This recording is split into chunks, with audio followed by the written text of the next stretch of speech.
Catch the spirit of the game. The Hastings Sodbusters. Line drive, left field, base hit. 1 run scores. Here comes his 2nd run home, and the Sodbusters have the lead. Us Hastings kids, we kind of have our own little crowd going on in the corner, so it's been a blast. The 1-2 pitch on the way.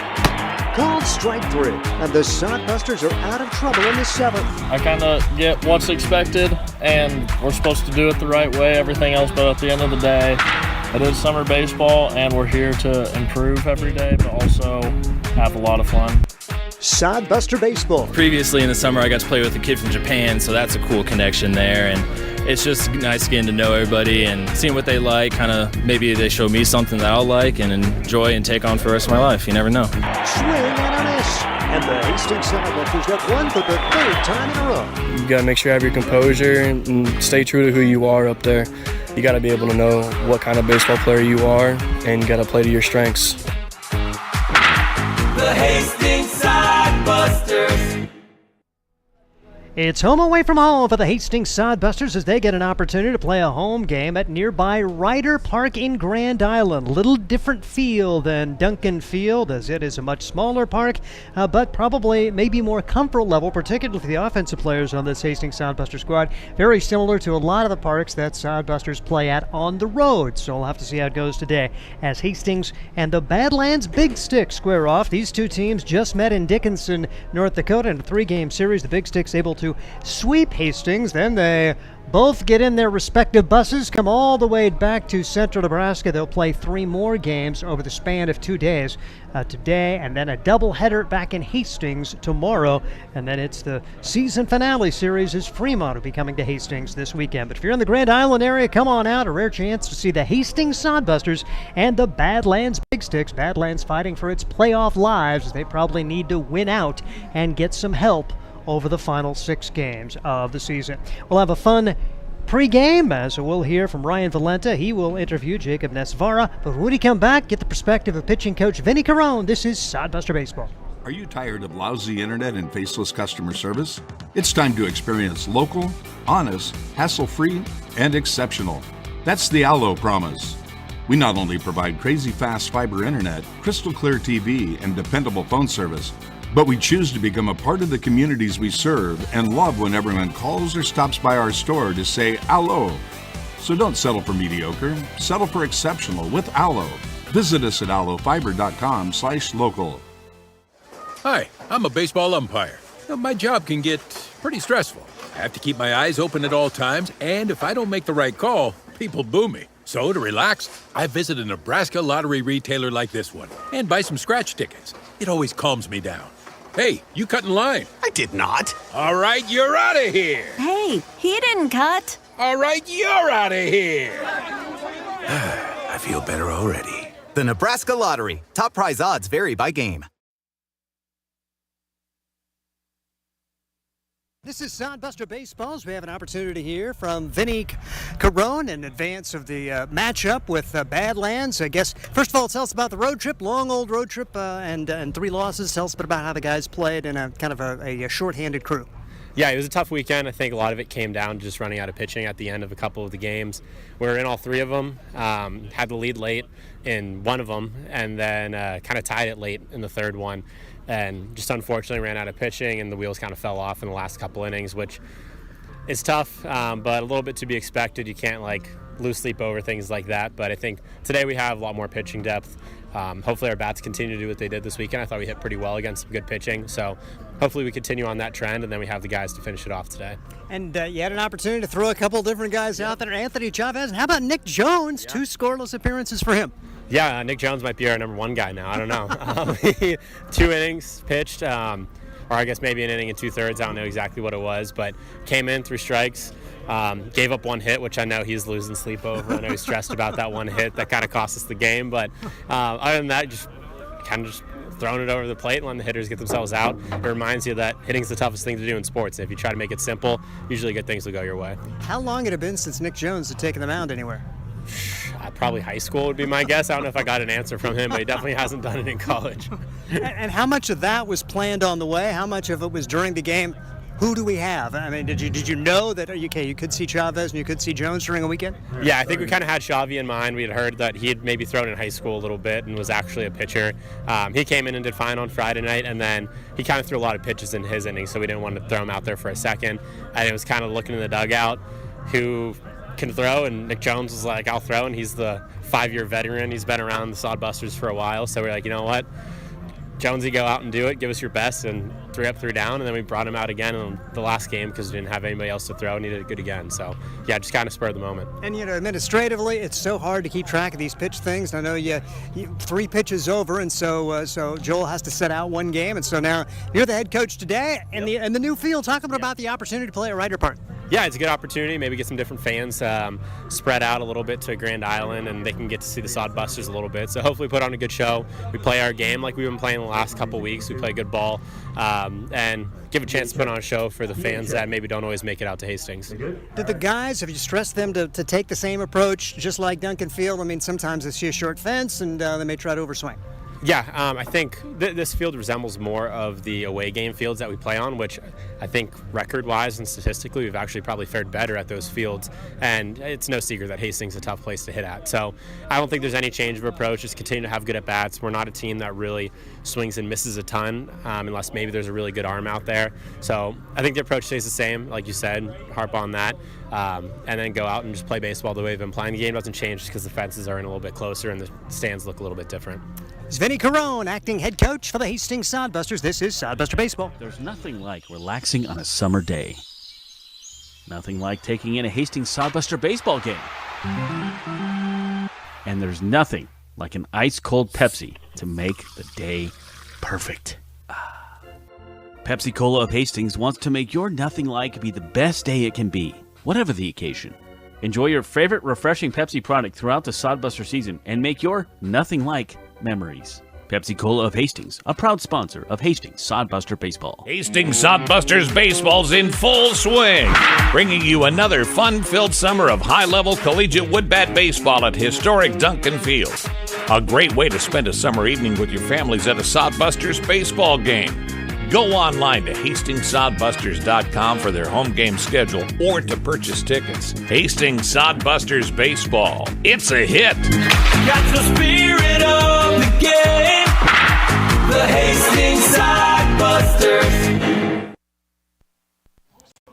Next segment of Sodbuster Spotlight is with Grand Island's own Jacob Nesvara. Nesvara playing on the team's been with the guys all year. Hasn't seen a whole lot of playing time, but in his appearance today, picked up his first hit of the year. We talk about that first, Jacob. Just how good does that feel just to get the first one here today?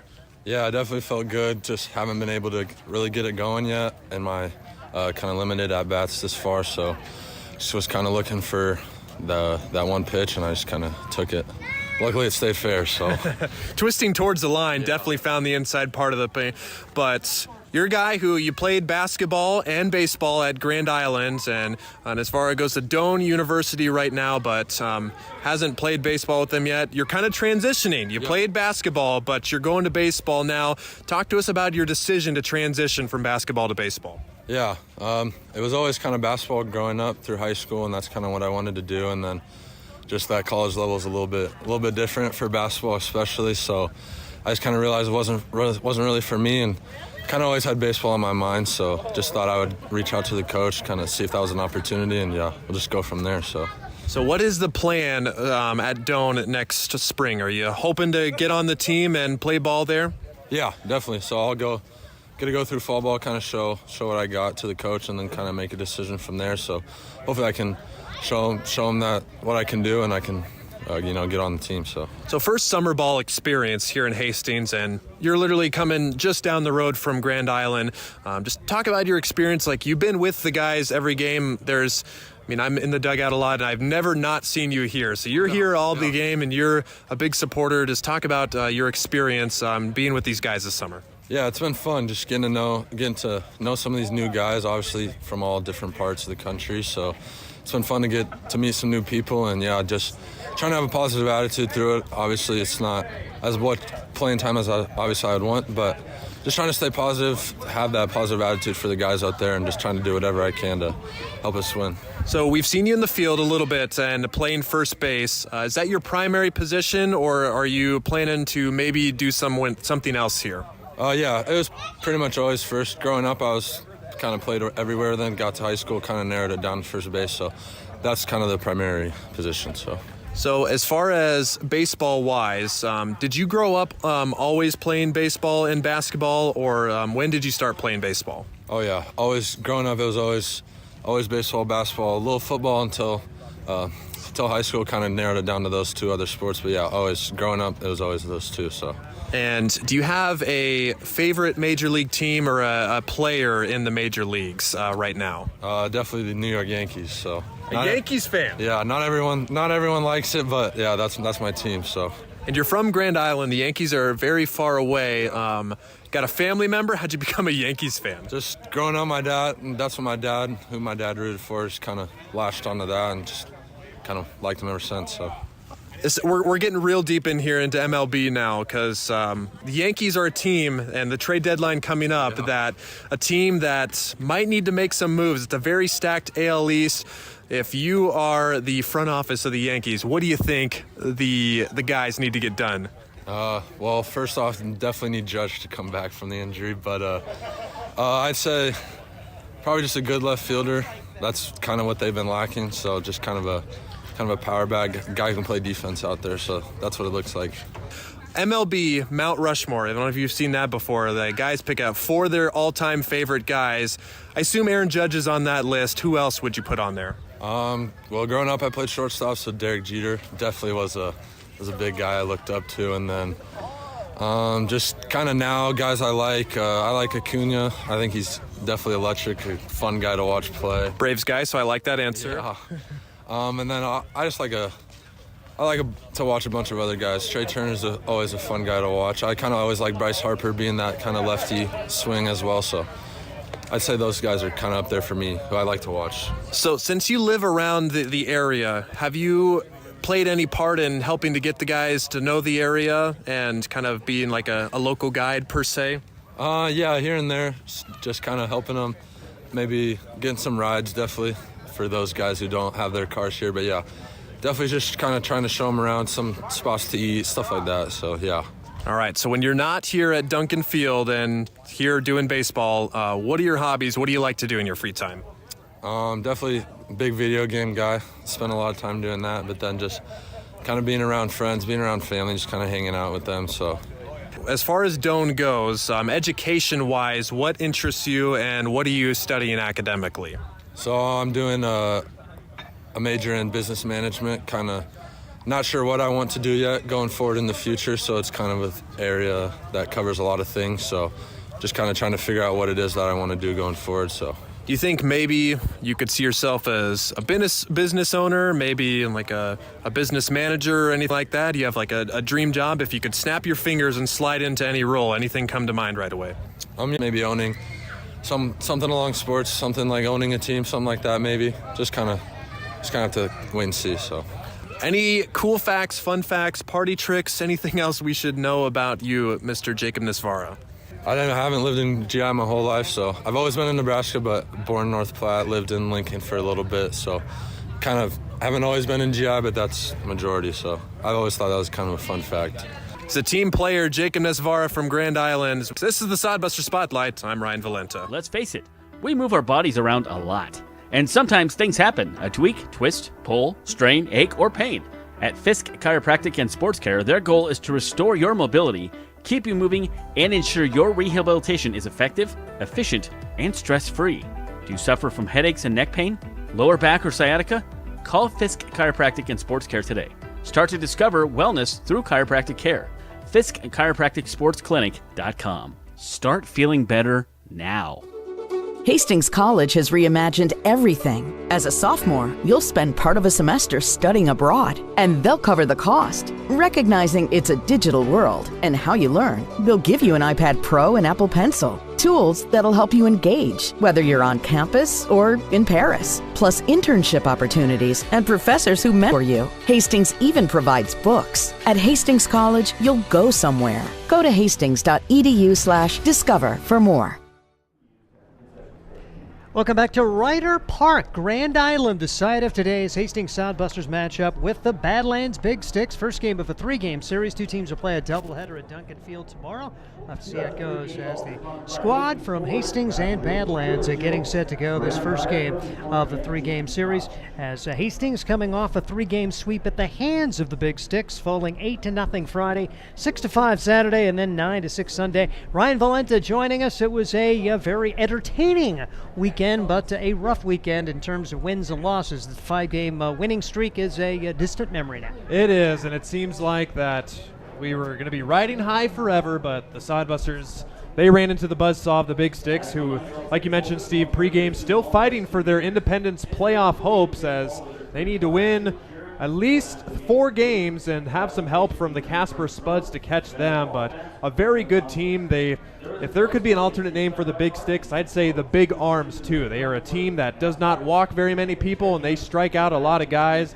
and the Sodbusters have offered at that in their 6 games. Here, Sodbusters struggling in those 6 games against Badlands, like pitching coach Vinny Caron mentioned.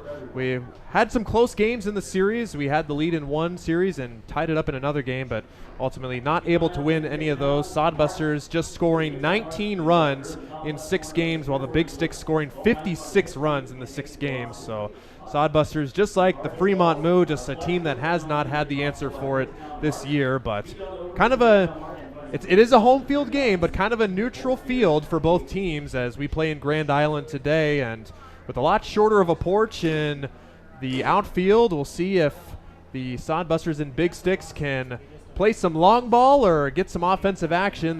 Both teams have been very good offensively in the second half, and they will look to continue their hitting ways today here in Grand Island. And really, the dimension's pretty similar to what Badlands plays in Dickinson, so it's kind of a similar ballpark for them.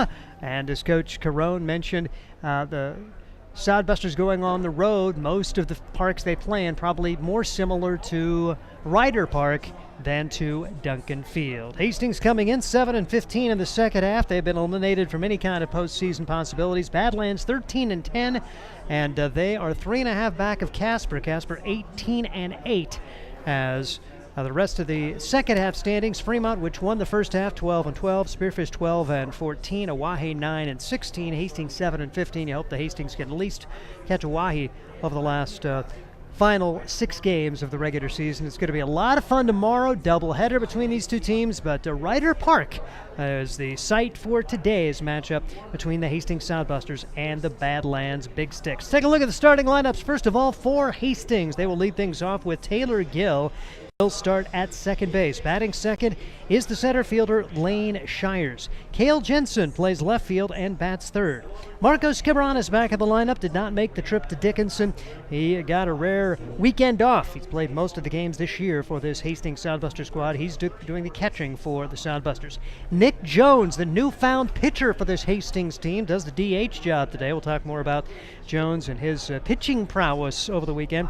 Anthony Chavez, another guy who saw the mound for this squad for the first time for Hastings over the weekend. He's playing third base and batting sixth.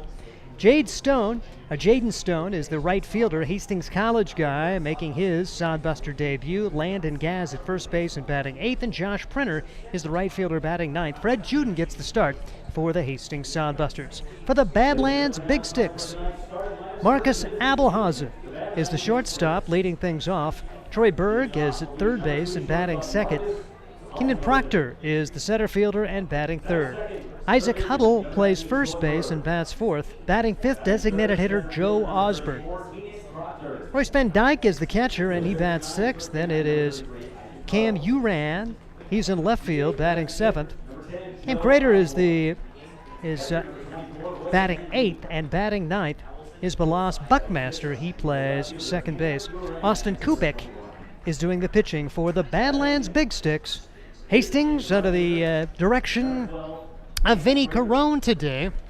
Vinny is the acting head coach, as the head man, Joel Skipper, serving a one-game suspension. He used a pitcher beyond the limits, as they had a guy who had pitched 30-plus pitches, and he pitched him again the next day, 3 pitches over, and so that statistical anomaly did force the one-game suspension. Corey Caranda is the assistant coach for Hastings. For the Badlands Big Sticks, Jordan Price. He was the pitching coach a year ago. Now the head coach, Cam Johnson, was the head coach a year ago.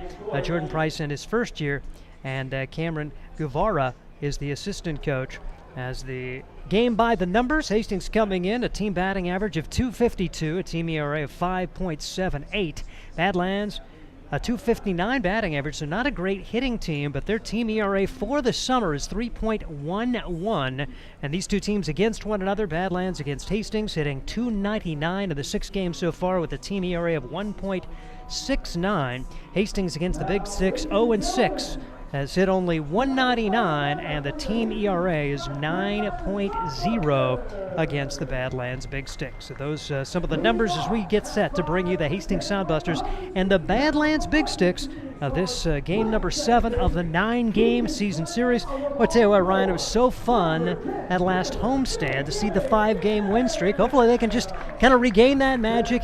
You get a full roster. I mean, that was one of the things. I think they kind of knew it was going to be a really rough road trip just with the number of arms they had. Literally had only 6 pitchers for 3 games. In this league, you need a little more depth than that, and that was called to the limit and more this past weekend. Yeah, that's tough. Like you said, only bringing 6 arms to the road trip will definitely put the pressure on any team, and it was good that they had some backups. You know, Anthony Chavez, Nick Jones able to step up to the plate, or the mound, if you will, in a pinch there, as they were able to eat up a few innings in the last few games against Badlands. But hopefully back home with everybody here, everybody should be fully rested up and ready to go here and provide some depth for the guys here. But for the Sodbusters, like you said, had a lot of success in that homestand, especially that 3-game win streak, or the 3-game sweep rather, of the Nebraska Prospects, one of the best teams in the Independence League. But the Big Sticks and the Fremont Moo, they just had the Sodbusters numbers so far this year, so they were looking to go for number 1, and like you said, it's winning's contagious, losing's also contagious. So the Sodbusters have been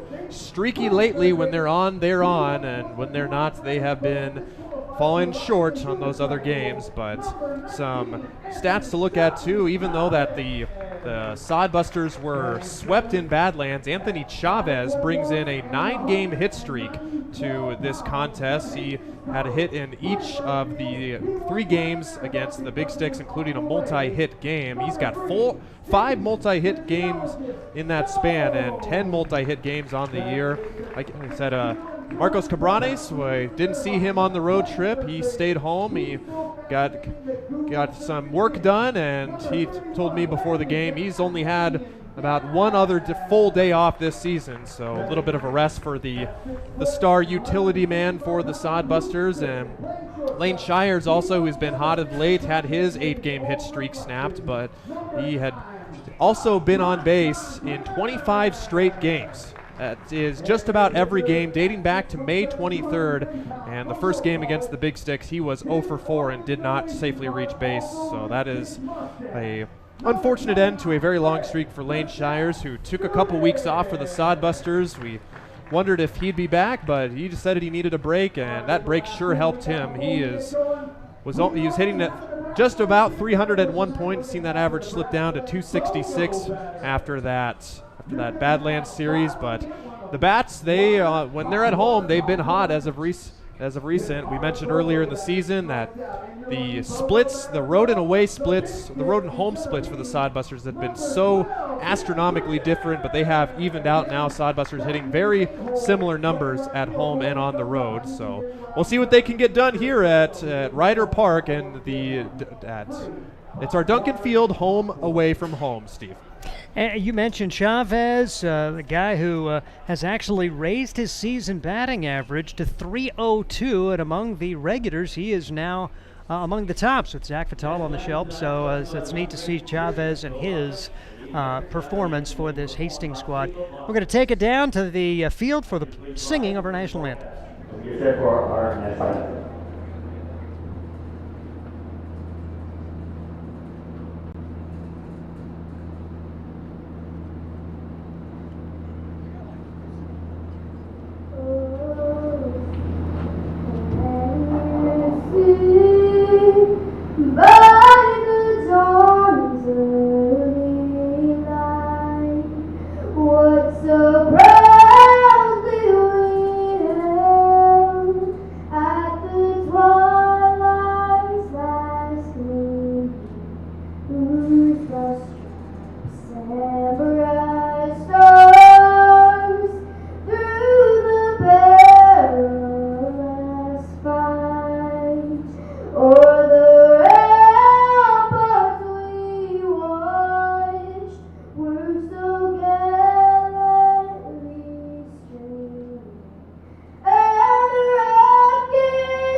Steve Stein, Ryan Valenta, Mason Hendrick alongside as we bring you the Hastings Sodbusters and the Badlands Big Sticks. Hastings and Badlands playing here at Ryder Park. It's about 320 down the left field line, about 320 down the right field line. We've got the alley totals at 362, estimated 375 to straightaway center here at Ryder Park. So a little more cozy than Duncan Field. The Sodbusters taking the field behind their right-hander Fred Juden, coming in 0-5, a 7.67 ERA, making his 11th appearance, his 10th start. 36 in the third innings. He's allowed 36 runs, 31 of those earned. He's allowed 36 hits, struck out 31, walked 41, and hit 6. He was the starting pitcher Wednesday against Nebraska, had one of his better outings of the year, allowing 3 runs, none of those earned. He allowed 3 hits, struck out 5, walked 3, and hit 3. And he'll be backed up by Marcos Cabranes behind home plate. Landon Gaz is at first base. At second base for the Hastings Sodbusters is Taylor Gill. Third base, Anthony Chavez. The shortstop is Josh Prenner. The outfield, left to right, Cale Jensen, Lane Shires, and Jaden Stone. Hope you enjoy today's game between the Hastings Sodbusters and the Badlands Big Sticks. Badlands coming in 13-10, having a battle back against Casper. They're 3.5 games back, and unfortunately, kind of hoping those two teams would meet in the final weekend, but instead, Badlands goes to Oahe. Casper will be at Spearfish. Casper right now in the midst of a series with Oahe, beat them yesterday by a score of 7-3. Also yesterday, Fremont, they've gotten hot lately, beat Spearfish 12-4, and Sawtooth, they're done with their Independence League schedule, and they beat the Boise Bluebirds yesterday 11-1. I think that was their final game, the way it looked, and they finished out a great summer. 36-14, just 6-7, however, against Independence League teams. So they played a lot of games, but just 6-7 as they were kind of the Western Road team to help out these Independence League teams finish their schedule. We will see Marcus Abelhausen to start things off for Badlands. He is the starting shortstop. Marcus out of Mercer Island, Washington. He's a Gonzaga Bulldog, and coming in at 256, 3 triples, 2 doubles. He's knocked in 12, scored 16 times. They do steal a lot of bases, over 100 stolen bases, 118 out of 136, and Abelhausen 13 out of 14, so tremendous speed. Has not hit Hastings particularly well, 3 out of 14 for a 214 batting average, and he takes the first pitch for a strike, no balls, and 1 strike on Abelhausen. Abelhausen does have a little bit of experience on the mound as well for this Badlands team. Pitch way over the head of the catcher, Cabranes, and it's 1 ball and 1 strike. That's something we're going to have to watch here today. The large backstop here.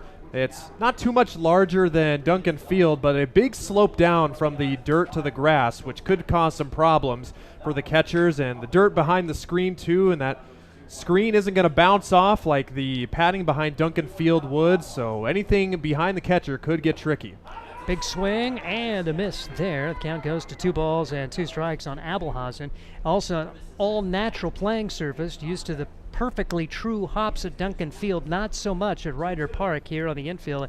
Hear horror stories about third base in particular, that it's maybe a little bit treacherous, so Anthony Chavez is going to have to be aware of potential bad hops over there. Now 3 balls and 2 strikes on Abelhausen. Starting shortstop and the leadoff man for the gray-clad Badlands Big Sticks. Pitch misses for a ball, and not what you want to see is Abelhausen.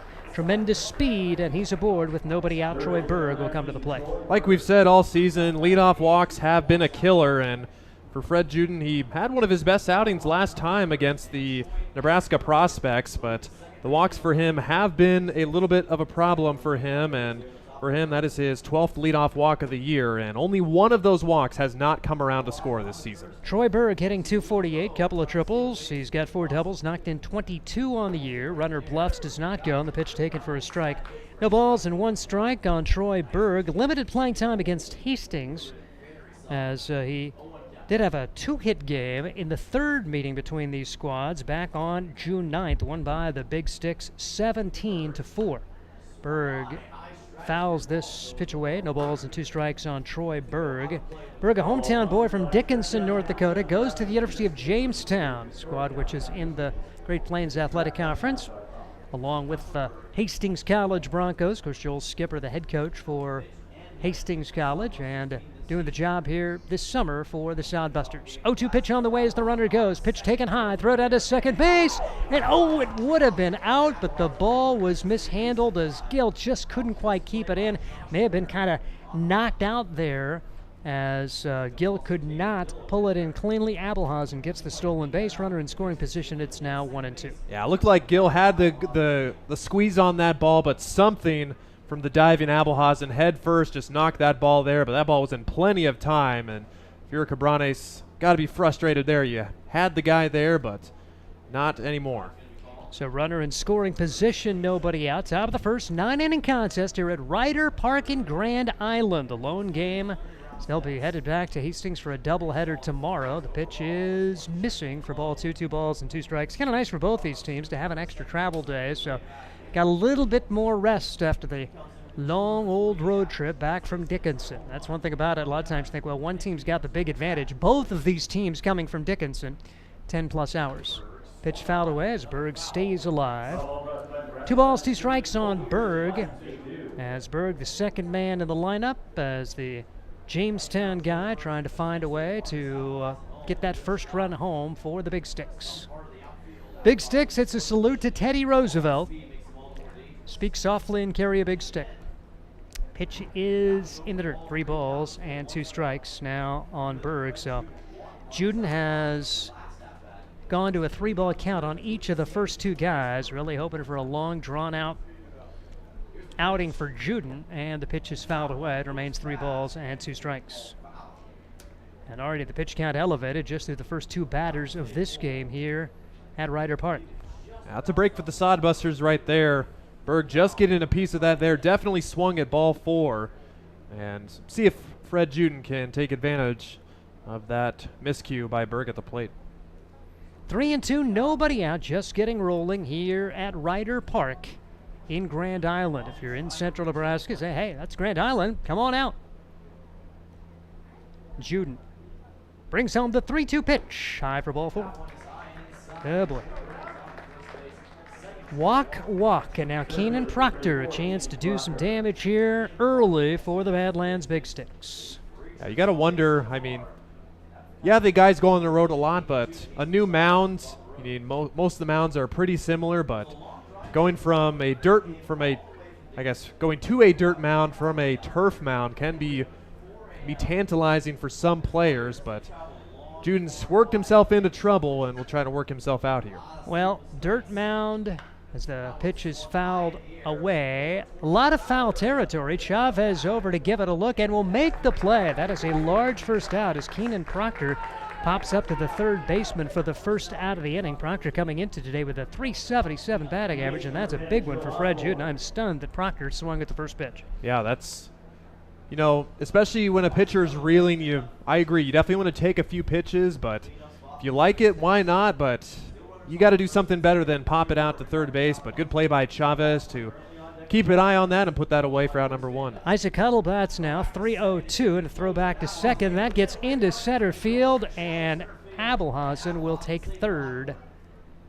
So now a runner in scoring position.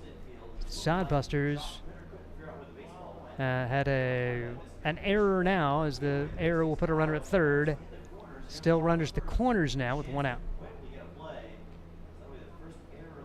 Sodbusters trying to tighten things up defensively. See Isaac Huddle step to the plate. Now there's going to be a little timeout as Marcos Cabranes will give a sign. As mentioned, Fred Juden, didn't matter the mound, high in the zone or high out of the zone. That has been his Achilles, particularly early in starts, and he has missed high on a lot of pitches here in the early going today with a couple of walks. Runner goes from first base, a throw down to second base, and it's not going to be in time as Troy Berg does steal the base successfully. Berg, outstanding stolen base guy, 15 out of 18 for the year. They have tremendous speed on the bases, second and third, and only one man out. Yeah, wasting no time on the bases. Big Sticks now with a big threat here in the first inning. If you're Juden, get a ground ball somewhere. You got the infield in. Maybe you can cut that runner down at the plate, but get one here for sure. Isaac Huddle takes inside. Now it's 3-0, and Fred Juden is in danger of walking the bases full here in the opening frame. Fred Juden's dad, Jeff Juden, was a former pitcher for the Houston Astros. Pitch is taken outside for a ball. There's Fred and younger brother Dalton, both a member of the Sodbusters. They'll be playing their college ball at York, continuing their college careers here in the fall. 3 walks so far, and Joe Osborne will bat now. Joe Osborne, designated hitter, batting in the right-handed box. Joe Osborne, he is actually a Nebraska guy. Went to Norris High School from Hickman, Doane University, his home school. .276 for the year with a home run, a triple. 7 doubles. He's knocked in 22 and scored 24. And he's first pitch swinging and pops it up. Cabranes back to give it a look near the backstop, and that is just going to reach foul territory, and it is going to be stuck in the fence.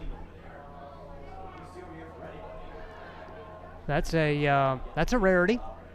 I'm looking at it and I'm wondering how is it staying there? Basic physics tells me that ball should come down. Yeah, but I can't see why it doesn't.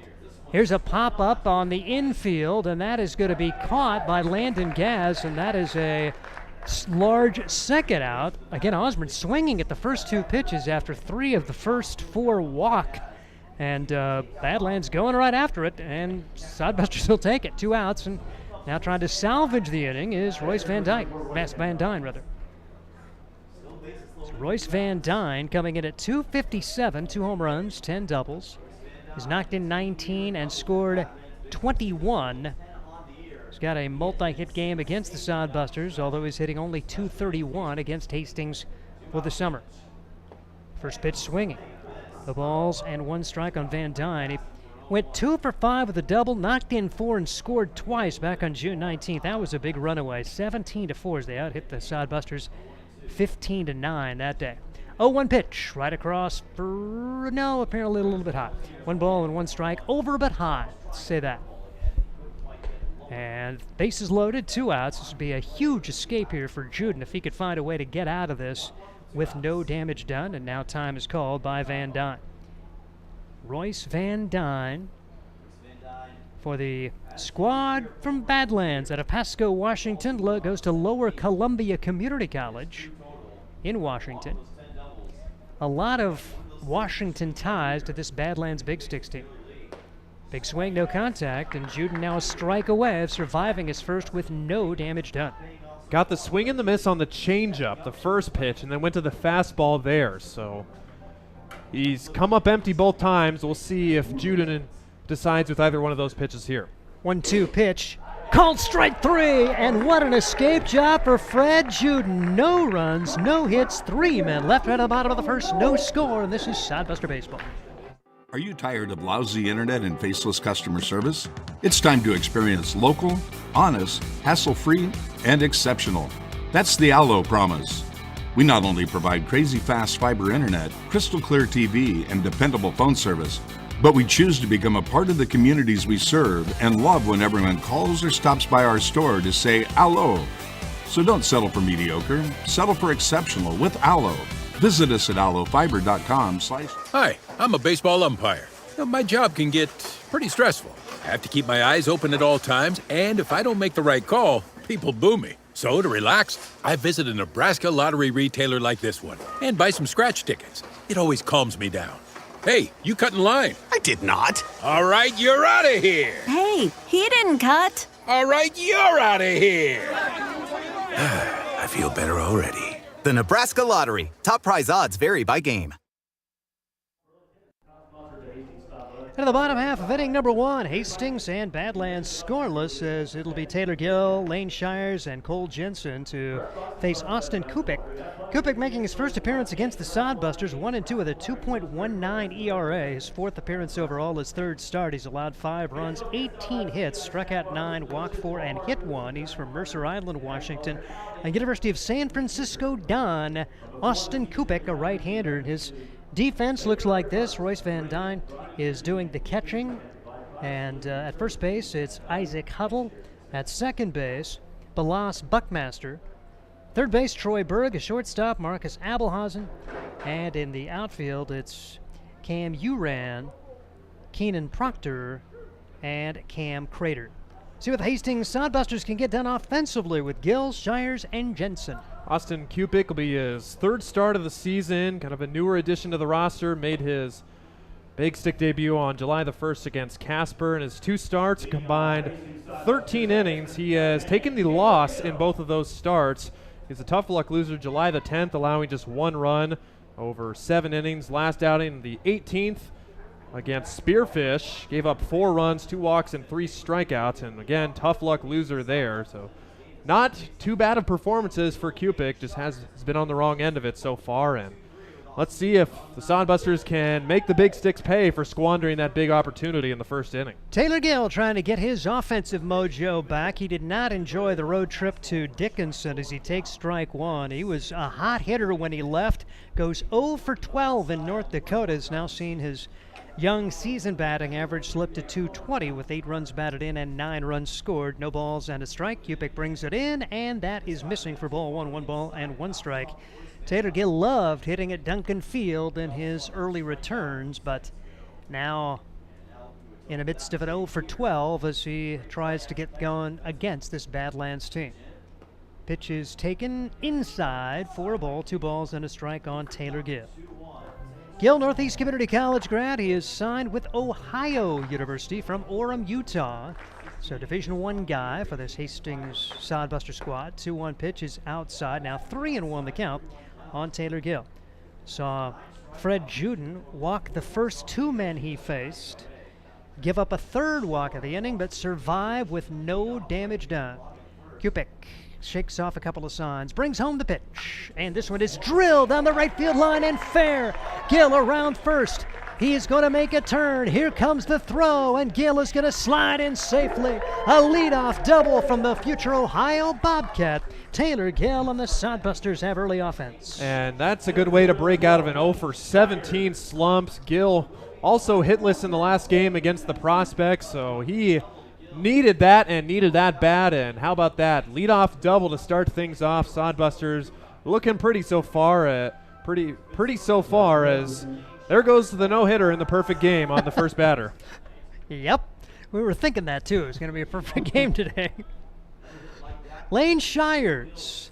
He is happy to be home, if you call Ryder Park home, as a 1 for 11 on the road trip. The to Dickinson. Takes ball one ball and no strikes on Lane Shires for the Hastings Sodbusters. 266 for the summer, a triple, 2 doubles. He's knocked in 14 and scored 16 times. RBI chance here for the Kearney guy, Lane Shires.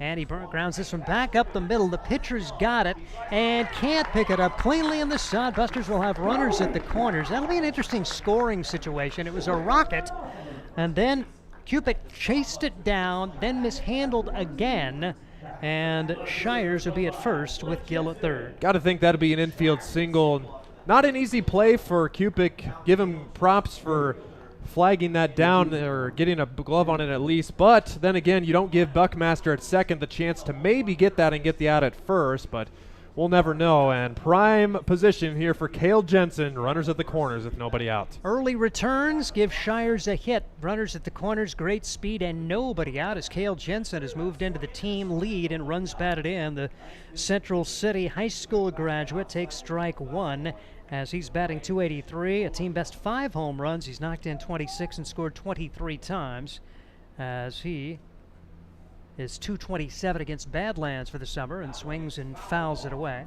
No balls and 2 strikes on Cale Jensen. Runners at first and third and nobody out. Will you send Shires here now to try to get him in scoring position as well to stay out of any kind of double play chance? Could do that, but also Sodbusters have hit 1 home run in 6 games in Dickinson. The 1 home run coming from the man at the plate right here. 0-2 now, as we'll see what Jensen can get done. Cupid trying to work his way out of a huge jam, and the pitch is taken just upstairs. 1 ball and 2 strikes on Cale Jensen. Jensen at North Dakota State was a redshirt this past year. He had hits in each of the 3 games in Dickinson over the weekend. One of the few guys who really did swing it pretty well. Pitch taken way inside. It's Cale Jensen. Went 1 for 4 on Friday, 1 for 2 with a double and a run batted in Saturday, and 1 for 2 and knocked into on Sunday at Badlands. 2-2 pitch on the way. High for ball 3. Jensen to good eyes. He's worked his way back from 0-2 down. Gill at third, Shires at first. Gill with the double, Shires with the infield single. The Sodbusters a big chance to grab the early lead after Badlands missed a monstrous chance in the top half of inning number 1. 3-2 pitch on the way. Jensen grounds it back up the middle. That could be 2. Shortstop steps on the bag, throws to first. Double play, but a run scores. So no RBI for Cale Jensen, 6-4-3. Shires eliminated at second. Taylor Gill does score. Sodbusters on top 1-0. Yeah, you don't like the double play there, but gets the run home. And hopefully for Fred Juden, the pitcher for the Sodbusters, give him some confidence pitching with a lead, and something the Sodbusters have not done very often early in these 6 games with Badlands is have an early lead. They do in the first. Marcos Cabranes back in the lineup today. Did not make the trip to Dickinson and has not hit Badlands very well this year. Just 1 for 10 in the first series this season. .289 for the summer. A home run, a triple, 9 doubles, 22 runs batted in. He does have a team best 35 runs scored. And this one is bounced to the left side. Abelhausen, who just began the 6-3 double play, takes care of Cabranes right here, and that will do it as the Sodbusters do play to run on 2 hits. Nobody left. Right to the second inning. It's Hastings 1, Badlands nothing. This is Sodbuster Baseball. Hastings College has reimagined everything. As a sophomore, you'll spend part of a semester studying abroad, and they'll cover the cost. Recognizing it's a digital world and how you learn, they'll give you an iPad Pro and Apple Pencil. Tools that'll help you engage, whether you're on campus or in Paris. Plus internship opportunities and professors who mentor you. Hastings even provides books. At Hastings College, you'll go somewhere. Go to hastings.edu/discover for more.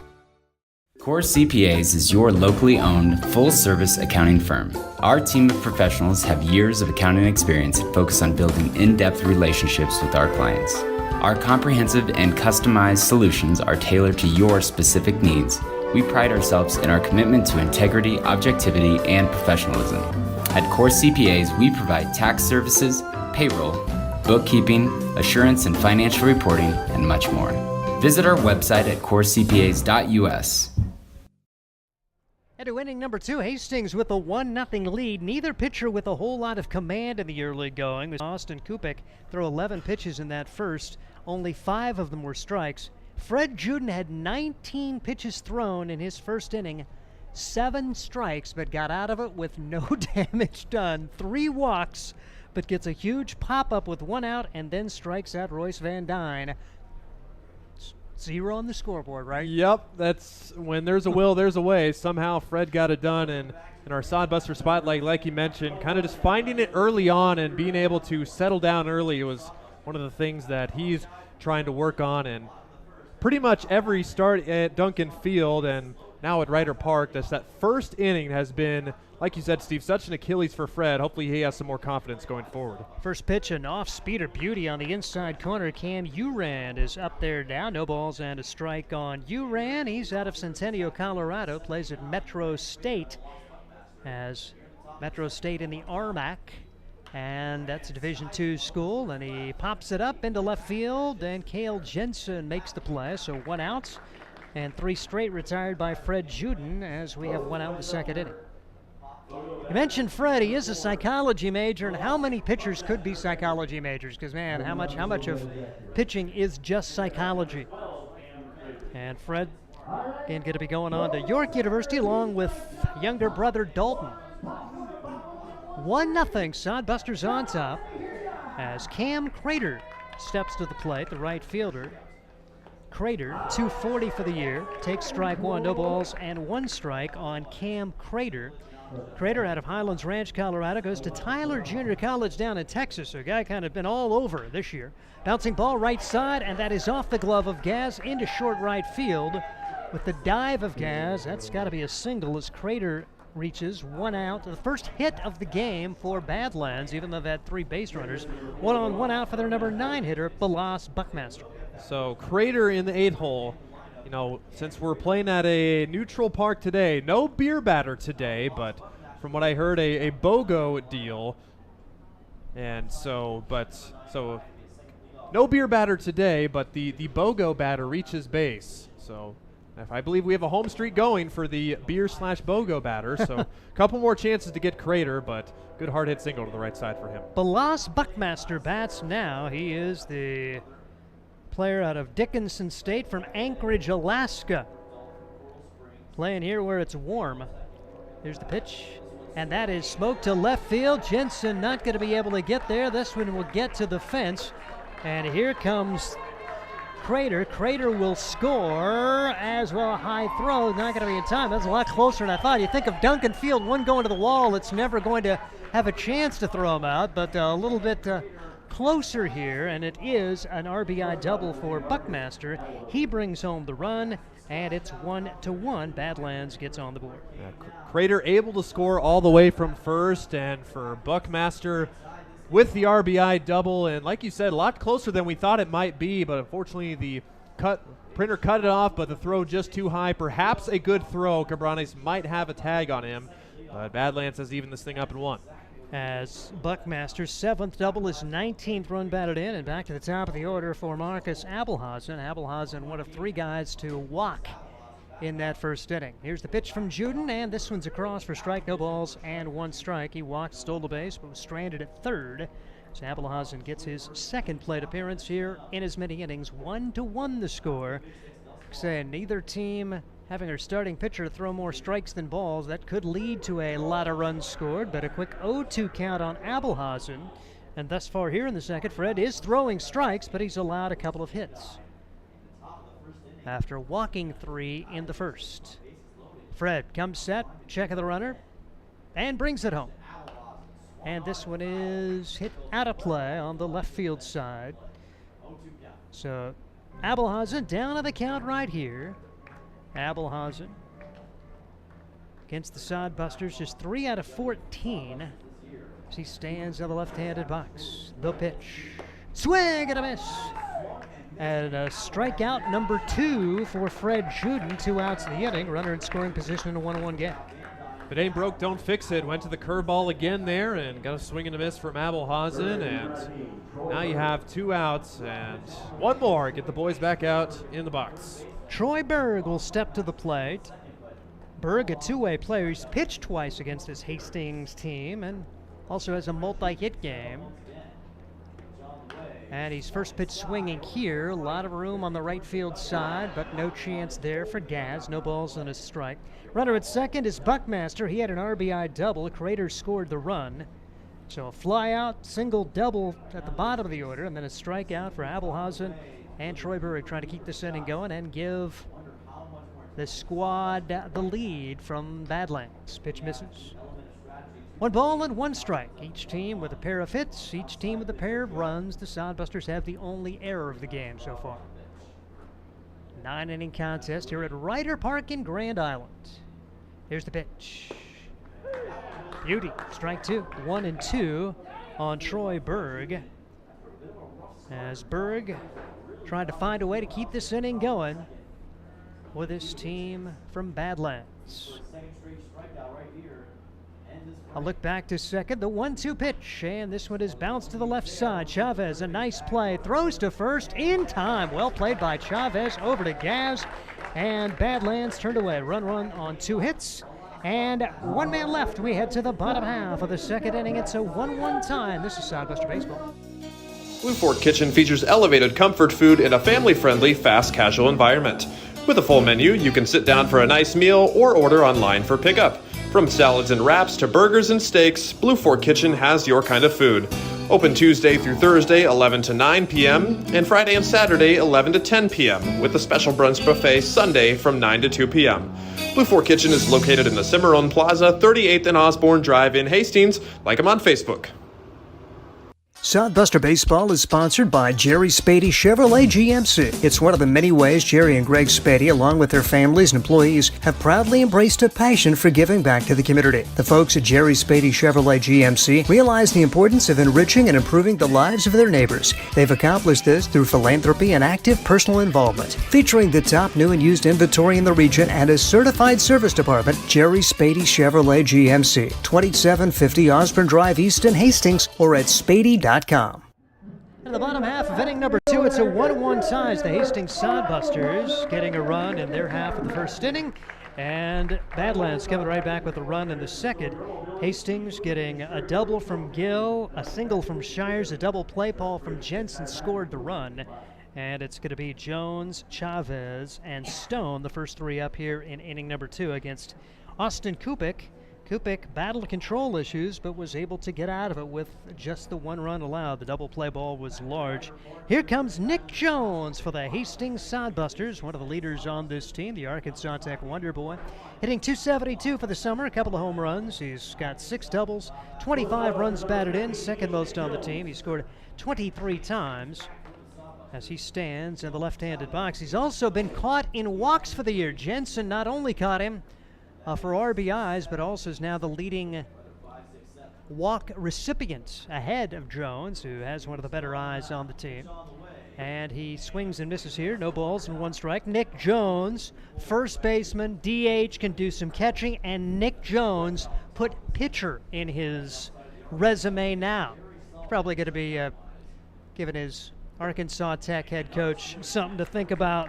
Coach, put me in, I am ready. As Nick Jones had 2 solid outings in relief, as did not allow a run in his 2 relief appearances. Said, yep, I'll go, I'll do it. We're short on pitchers, whatever we need. Pitch taken upstairs, 1 ball and 2 strikes. Jonesy on Friday pitched an inning, no runs, 1 hit. Sunday, 1 inning, no runs, 1 hit, a strikeout. 1-2 pitch on the way from Kupik, and that is outside. 2 balls and 2 strikes on Jones, with Chavez and Stone to bat in this inning. Stone, the next newcomer for this squad. Jones stays alive. It remains 2 balls and 2 strikes.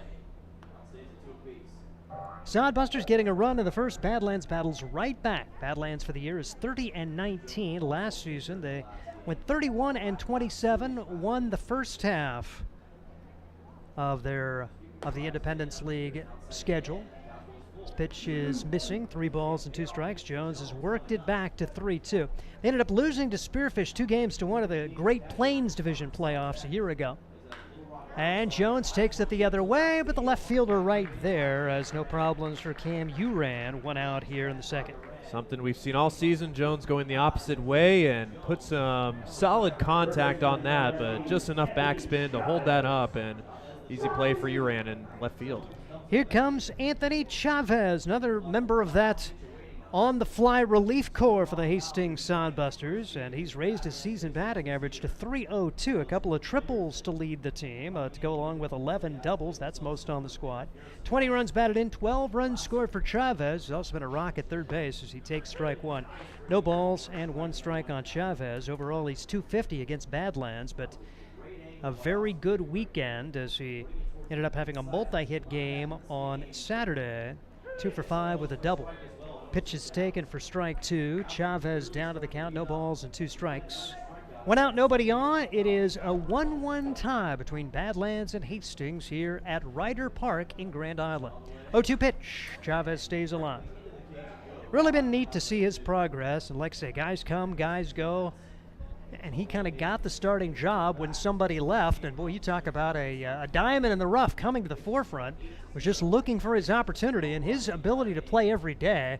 He has gotten in a groove. 0-2 pitch on the way. Fouls it away, 1 right off the fist.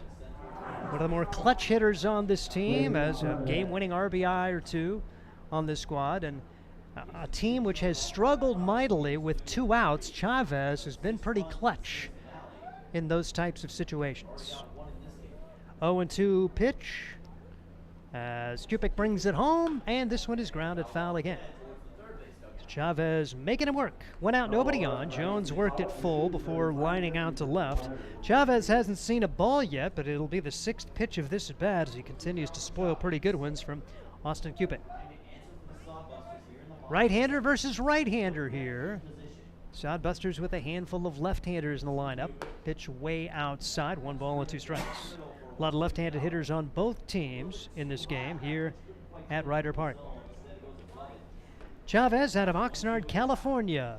Kinesiology and potential physical therapy major at Chico State. Was a redshirt this past spring. Again, stays alive. That just clears the screen and rattles around in the metal grandstands here and picked up by one of the fans. Good to see Grand Island folks an opportunity to not get too far from home and watch a game here at Ryder Park. 1-1. Play 1 game here, and then tomorrow it's a doubleheader. The first game of that doubleheader begins at 5:45, so it could be a long night, late night of baseball tomorrow. A pair of 7-inning games between these 2 teams. As the 1-2 pitch is on the way. Misses outside, 2-2. What a battle here for Chavez, as he is now going to be seeing the 8th pitch of this at bat. After Jones worked it full, Jones going 7 pitches. And after all of that, foul ball. Chavez just does get a piece. I thought it was strike 3, but he stays alive. So the pitch count continuing to mount for Kupik here. And we've just seen our second batter of the second inning. Kupik threw only 11 pitches in that first, but he's already thrown a pretty good number considering nobody has reached. 2-2 pitch on the way again. Ooh, just misses outside, 3-2. One of those that you're thinking, is that too close to take? Well, Chavez a better eye than me, and 3-2 with 1 out. And Chavez has worked all the way back from 0-2 down.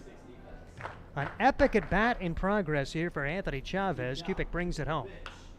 Ground ball left side. Abelhausen, shortstop's got it. Sets, throws to first after all of that. Kupik wins the battle. There are 2 outs. And that will bring to the plate Jaden Stone. Stone, another one of the Hastings College guys, rotating in here as the season goes on. He's out of Eaton, Colorado. And Jaden Stone had a pretty good spring. Yeah, another guy who got to spend time with Joel Skipper, 44 games, 252 average. Looking at his stats before the game, had 3 3-hit games in the spring for the Broncos at Hastings College. 20 runs batted in, so solid stud for a right field. He's first pitch swinging here, and it's grounded Abelhausen up the middle, low throw, dug out nicely as Badlands plays it well as Isaac Huddle saves Abelhausen, and after all of that, nothing comes of the Hastings inning. 1, 2, 3. Head of the 3rd inning, it's Hastings 1, Badlands 1. This is Sodbuster Baseball. Sodbuster Baseball is sponsored by Jerry Spady Chevrolet GMC. It's one of the many ways Jerry and Greg Spady, along with their families and employees, have proudly embraced a passion for giving back to the community. The folks at Jerry Spady Chevrolet GMC realize the importance of enriching and improving the lives of their neighbors. They've accomplished this through philanthropy and active personal involvement. Featuring the top new and used inventory in the region and a certified service department, Jerry Spady Chevrolet GMC, 2750 Osborne Drive East in Hastings, or at spady.com. Make your next pit stop at the Coach's Corner, a friendly staff and a deep lineup of snacks. You can find Coach's Corner in North Hastings on Osborne Drive East. More than just a gas station, Coach's Corner is the place to get delicious pizza made fresh for you and your family. Don't take our word for it. It's so good it'll be featured at selected Sodbuster home games this season. For a convenient and clean experience, be sure to check out the new convenience store in North Hastings, Coach's Corner. Head of the third inning, and Hastings and Badlands knotted up at 1. Here's Ryan Valenta. Fred Juden returning to the mound for the Hastings Sodbusters, and kind of a tale of two tales, really, in the first and second inning for Fred Juden. First inning, walked the bases loaded, but was able to get a pop out and a strikeout to put a 0 on the scoreboard for the Sodbusters. The second inning, couple of hits, a single and an RBI double from Balas Buckmaster drove in the tying run after the Sodbusters were able to get one in the first. So that's where we stand, 1-1 our score after 2 innings. Enjoying our time at Ryder Park in Grand Island, as Sodbusters are back in Grand Island for the first time since 2021. And you saw on social media earlier our trivia question, the answer to that, the last time the Sodbusters were at Ryder Park, they faced the Expedition League, the Sioux Falls Sunfish here at Ryder Park. They were 11-4 losers, as the Sodbusters scored 3 in the first in that game, but the Sunfish put up a big 7, 8th, and 9th innings back in 2021. A distant memory, but Sodbusters are back here again. Leadoff is Keenan Proctor. He's ahead in the count 2-0 after that fastball just misses from Juden. Juden with 37 pitches through 2 innings, now at 39. Here's pitch number 40, is in there for strike 1. Fred Juden from Coral Springs, Florida, 6'7" on the mound, features a 4-seam fastball, a changeup, and a curveball. And there's another strike there, so quickly 2 strikes to Keenan Proctor. Juden going with the breaking ball to get strike 2. Seen him use that changeup to a left-hander, which can be so devastating if you can locate that. 2-2 to Proctor. And an emergency swing, and somehow Proctor just gets a piece of that. Totally fooled by that breaking ball there, but Proctor able just to lunge the bat out there and get a piece there. So 2-2 the count. The Big Sticks trying to add some more after scoring 1 in the second. That misses high for ball 3, and the count works full. So 3-2 counts. Juden has now worked a 3-ball count to at least 3 batters. It could be more. Here it is. And check swing, and got a piece of that to Proctor. So another one. Kind of a didn't mean to swing, but that breaking ball probably too close to take. So not the worst idea there from Proctor to stay alive. Big Stick sent 6 to the plate in the first. And again, Proctor just getting a piece of it. That's the 3rd time that Proctor has spoiled a pitch from Juden. Big Stick sent 6 to the plate in the first inning, 5 in the second. Payoff once again. Swing and a miss. Juden with the fastball blows it right by him. And Juden records his 3rd strikeout, and 1 up and 1 down for the Sodbusters. Yeah, a lot of all or nothing for Fred Juden. You mentioned it was his 4th 3-ball count, so he's had a lot of 3-ball counts, but has been able to get 3 strikeouts as well to keep the damage to a minimum so far. Isaac Huddlebats, freshman out of Mandan, North Dakota, local area guy, takes the curveball for strike 1, and that curveball looks good. Northern area Northern Iowa Area Community College. One of the few big sticks batting over 300, grounds that to second. Gill ranging over to his right, off-balance throw is in time, and Gaz holds the bag. What a play from Taylor Gill, ranging to his right, and put enough on the throw to get the big stick batter Isaac Huddle, and 2 up and 2 down, and great play by Gill for the second out. When I came off the bat, I thought, no way. Number one, I thought it was going to center field, and when Gill caught it, I thought he was going to eat it, and for him to get enough on it to get the out, amazing. Star plays on each side of the infield. Bottom of the second inning, top of the second inning, Anthony Chavez with a great play to end the second inning, and now Taylor Gill with a play of his own. Into center field, Shires. Started back, now comes in, and he makes the play for out number 3. Good inning for Fred Juden and the Sodbusters. They set down the big sticks in order, 3 up, 3 down. Sodbusters coming up in the home half of the third inning. We'll be right back. Are you tired of lousy internet and faceless customer service? It's time to experience local, honest, hassle-free, and exceptional. That's the Allo promise. We not only provide crazy fast fiber internet, crystal clear TV, and dependable phone service, but we choose to become a part of the communities we serve and love when everyone calls or stops by our store to say Allo. So don't settle for mediocre, settle for exceptional with Allo. Visit us at allofiber.com/local. Hi, I'm a baseball umpire. My job can get pretty stressful. I have to keep my eyes open at all times, and if I don't make the right call, people boo me. So to relax, I visit a Nebraska lottery retailer like this one and buy some scratch tickets. It always calms me down. Hey, you cut in line. I did not. All right, you're out of here. Hey, he didn't cut. All right, you're out of here. I feel better already. The Nebraska Lottery. Top prize odds vary by game. 1-1 score here in Grand Island. I was going to say before the game, how many times are we going to slip Duncan Field or Hastings into it? So far, knocking on wood here, we've been perfect so far, but still got 6 innings to go here in Grand Island at Ryder Park. Sodbusters set down the big sticks 1-2-3, and they will send 8-9-1 to the plate against Ossacupig. And pretty good 2.5 innings for both sides so far. You know it. Announcer's jinx, you know the next thing we're going to say is Ryder Park. It's a great job, Ryan. Way to go. Yep. If I do it, I just want to get it out of the way early. Because otherwise, if I make it through 8 innings and mess up in the 9th, then I'm not going to feel too good. 8-9-1, as previously mentioned, in the names of Landon Gaz, Josh Printer, and Taylor Gill. And how about the series that Landon Gaz had in Badlands this past week?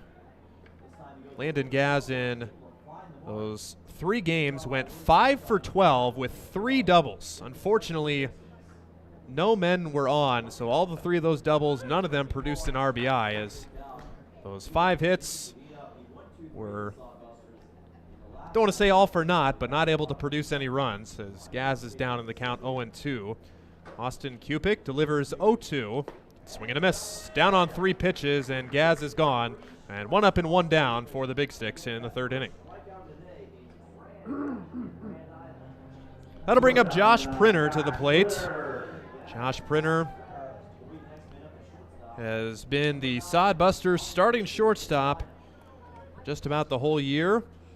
Printer's, I believe, still looking for his 4-year opportunity. Printer at Allen Community College and Arkansas Little Rock, but saw the plug from the dormant account of Joel Skipper on Twitter the other day, plugging his star shortstop as he fouls that down the third base line. Vinny Carone, the pitching coach at third base today. Corey Coranda is his usual spot as first base.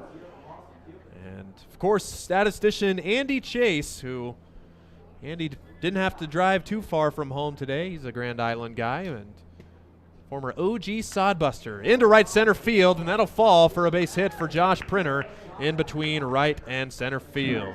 1 out single, and Printer's on. That's the 3rd hit for the Sodbusters, and they have life here in the 3rd inning. See how it goes. Printer tied for first in stolen bases this year, 10 out of 13. Do they turn him loose? This Sodbuster team doesn't run nearly as much as Badlands, but they do run when they have the right guys on, and Josh certainly one of those. Printer did try to steal once in the weekend series, but unfortunately he was caught. 10 for 13, like we said. That is fouled back to the net. And right in front of Jason Frew down there, who knocks the ball around. And fan will get a souvenir there. Taylor Gill, 0-1 count. How about Taylor Gill snapping out of an 0-17 slump with a loud loud leadoff double, rather. Came around to score on the ball put in play by Cale Jensen. The only run for the Sodbusters so far. After they went down 1-2-3 in the second, and with one out in the third, Josh Printer is on. And Taylor Gill at the 0-1 count. Delivers, breaking ball, and low and inside, tried the back foot slider there, and Gill lays off. Cupid on the mound, Royce Van Dyne for the Big Sticks doing the catching. Van Dyne, similar innings to other three main catchers, and Gill takes a fastball at the bottom of the zone for strike 2, 1-2. Van Dyne has caught 6 runners in 33 tries, 27 for 33. The best caught stealing rate on the team. Sodbusters have to have that in mind too. Pitch again, and swing and a miss. Gill is down on strikes, and second strikeout for the Big Sticks, and it'll be up to Lane Shires if the Sodbusters are to put one on in the third. Now with 2 outs, you rarely may think about stealing second, although you may think differently here at Ryder Park because they have an opportunity to hit deep balls here much more than you would at Duncan Field. Lane Shires bats. He singled in the first. Another strike. And Austin Cupid has found the zone, and he's pumping it in there. Cupid sitting about 86 to 88 with his fastball and high 70s. Runner bluffs, but a good bunt from Shires, and this is going to be a base hit. Shires, as we've seen him do a lot in the season at Duncan Field, plays down a perfect bunt down the left field side, and that's a bunt single. 2 on with 2 outs. And Cale Jensen coming to bat. Yeah, once Cupid couldn't get there, Troy Berg, third baseman, had no chance.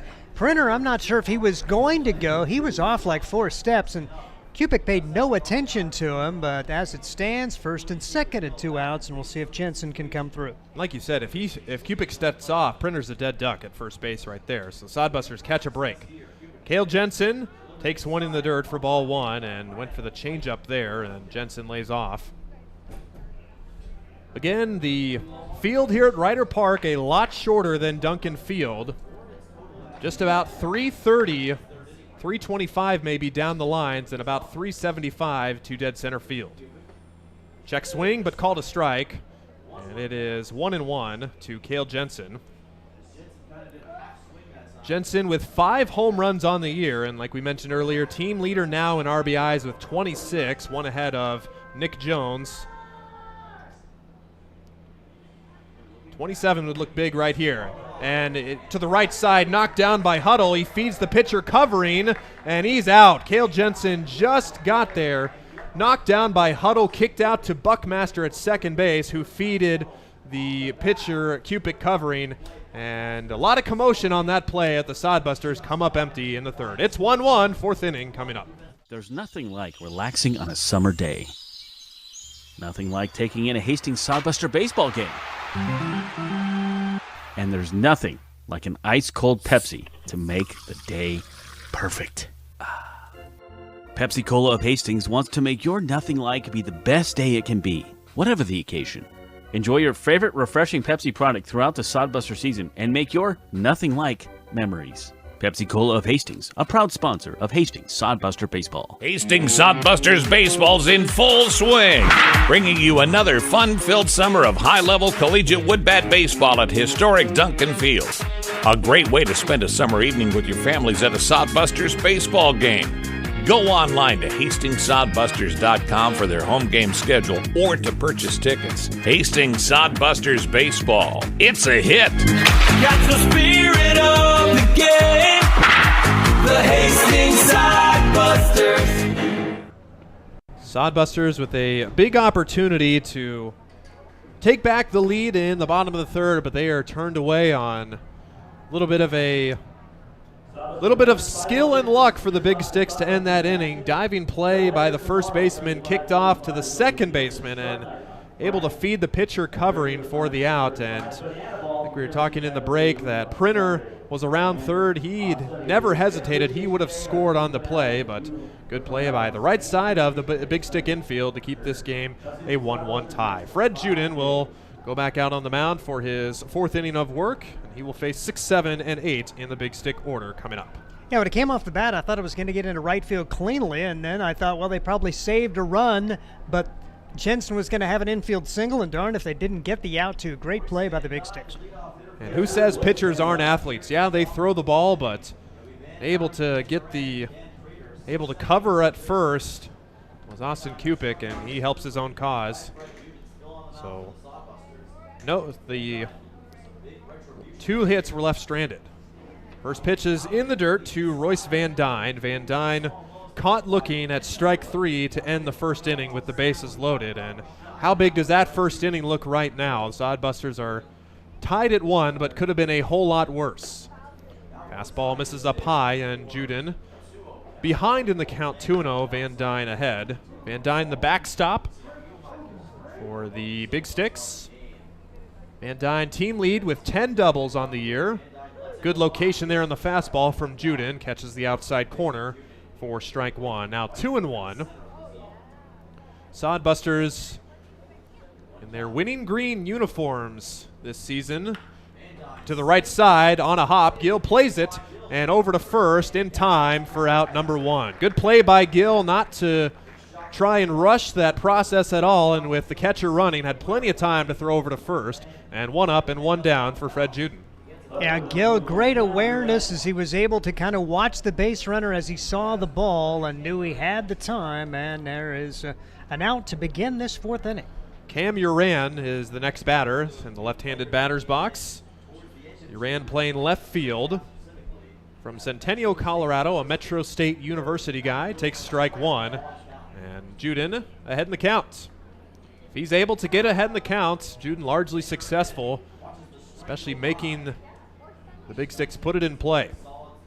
That one spiked in the dirt, and the count goes to 1-1. So Uran for the year, coming into this game, just a .211 hitter, only 18 games for the Big Sticks. And that's ball 2 up high. Uran has found success against the Sodbusters. 4 hits in 13 tries.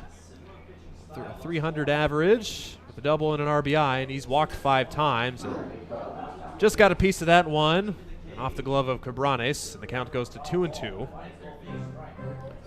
82 on the throw there from Juden. See if he can put away Uran here. Crack to right field, but right there is Jaden Stone, a hard hit line drive. And Stone, with his first chance in right field as a Sodbuster, makes the play look easy. And 2 up and 2 down, 7 straight retired for Fred Juden. Good job for Fred, man. If you'd told me he would be in this kind of groove the way this game started for him, but he has done a nice job of battling control issues in the first to keep his team very much a part of it. It'll be up to Cam Crater to continue the inning for the Big Sticks. Could mention the Big Sticks, have the name, diving past Chavez at third base and up to left field. Crater hits the bag at first, on to second. The throw from Jensen is in time. Outfield assist for Cale Jensen as Cam Crater got greedy, wanted the double. Cale Jensen says no thank you. Sodbusters allow the 2-out hit, but Cale Jensen sets down the runner at second base. 1 hit, nobody left on, no runs come across. Sodbusters are coming up in the bottom of the 4th. We move our bodies around a lot, and sometimes things happen. A tweak, twist, pull, strain, ache, or pain. At Fisk Chiropractic and Sports Care, their goal is to restore your mobility, keep you moving, and ensure your rehabilitation is effective, efficient, and stress-free. Do you suffer from headaches and neck pain, lower back or sciatica? Call Fisk Chiropractic and Sports Care today. Start to discover wellness through chiropractic care. Fisk Chiropractic Sports Clinic.com. Start feeling better now. Hastings College has reimagined everything. As a sophomore, you'll spend part of a semester studying abroad, and they'll cover the cost. Recognizing it's a digital world and how you learn, they'll give you an iPad Pro and Apple Pencil. Tools that'll help you engage, whether you're on campus or in Paris. Plus internship opportunities and professors who mentor you. Hastings even provides books. At Hastings College, you'll go somewhere. Go to hastings.edu/discover for more. Good play from Cale Jensen in left field with the outfield assist to gun down Cam Crater at second base. Had the hard hit single past Anthony Chavez at third base. But Jensen down the line able to throw out Crater, trying to stretch a single into a double. And the one hit is left stranded. Still a 1-1 game here at Ryder Park in Grand Island as the Sodbusters and Big Sticks playing their first of this 3-game series and Game 7 of the season series. Again, this game just at Ryder Park today due to Legion tournament at Duncan Field, but the Sodbusters will be back in action against in Hastings tomorrow against the Big Sticks. Doubleheader at 5:45 at Duncan Field tomorrow. And if you haven't seen the Sodbusters yet, come on out, playing some of our best baseball here at the end of July here. Marcos Cabranes, Nick Jones, and Anthony Chavez, first 3 up for the Sodbusters. And Marcos had the weekend off against the Big Sticks. He's back here with the team for this home series. And Friday, Saturday, Sunday will be your last chance to see your 2023 Hastings Sodbusters in action, as we will welcome the Fremont Moose. Smoke to left field by Cabranes. Back at the wall, and it is off the wall. Cabranes hits the bag and goes to second. He slides in ahead of the tag. And that ball short hopped the wall. Almost had a chance, but too much topspin on the ball. But Marcos will take that double. And he is on base with a leadoff double. Just his second hit against Badlands this year, and that was a big one. Almost out of here, one way or the other. Runner in scoring position and a chance for the Sodbusters to grab the lead here in the bottom of the 4th. Nick Jones will try and tie the RBI lead with Cale Jensen here with Marcos Cabranes at second base. First pitch to him is way inside for ball 1. 1-0 to Nick Jones. The guys call him Cream in the dugouts, something that has stuck with him in his Arkansas Tech Wonder Boy days. Ground ball to the right side, through for a base hit. Cabranes will get a late stop sign and hold up at third as Nick Jones with the single. And first and third, how about Nick Jones? He continues his hitting ways. He's on with nobody out. Had a good decision there at third base as Vinny Carone threw up the stop sign. Outfielders just playing so much more shallow at this smaller field, and Crater would have had a good opportunity. And now the Sodbusters with a tremendous chance. First and third, nobody out for Chavez. Nick Jones had a 9-game hit streak going into the weekend series, but had that snapped in the first game. So he starts anew. He has a single, put runners at first and third. Inside strike for Anthony Chavez. And count 0-1 to him. Some more differences here at Ryder Park than Duncan Field. We're a lot closer to the action for sure. And kind of right behind home plate too, so we can see inside and outside, but not as much high and low. Chavez doesn't like strike 2 either, so he'll take a second to recollect himself. Big spot for Cupik here if he can get out of this with just 1 run, maybe none allowed. 0-2, ground ball weakly, and that will stay in foul territory. So Chavez, like he did in his first at-bat in the second inning, stays alive, down 0-2, was able to work the count full and foul off numerous pitches before finally grounding out. But good chunk of Cupik's pitches have come with Mr. Chavez at the plate. Cabranes at third with a leadoff double. Jones at first with a single.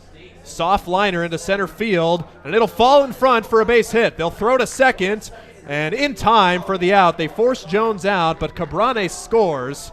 And a soft looping liner for Anthony Chavez.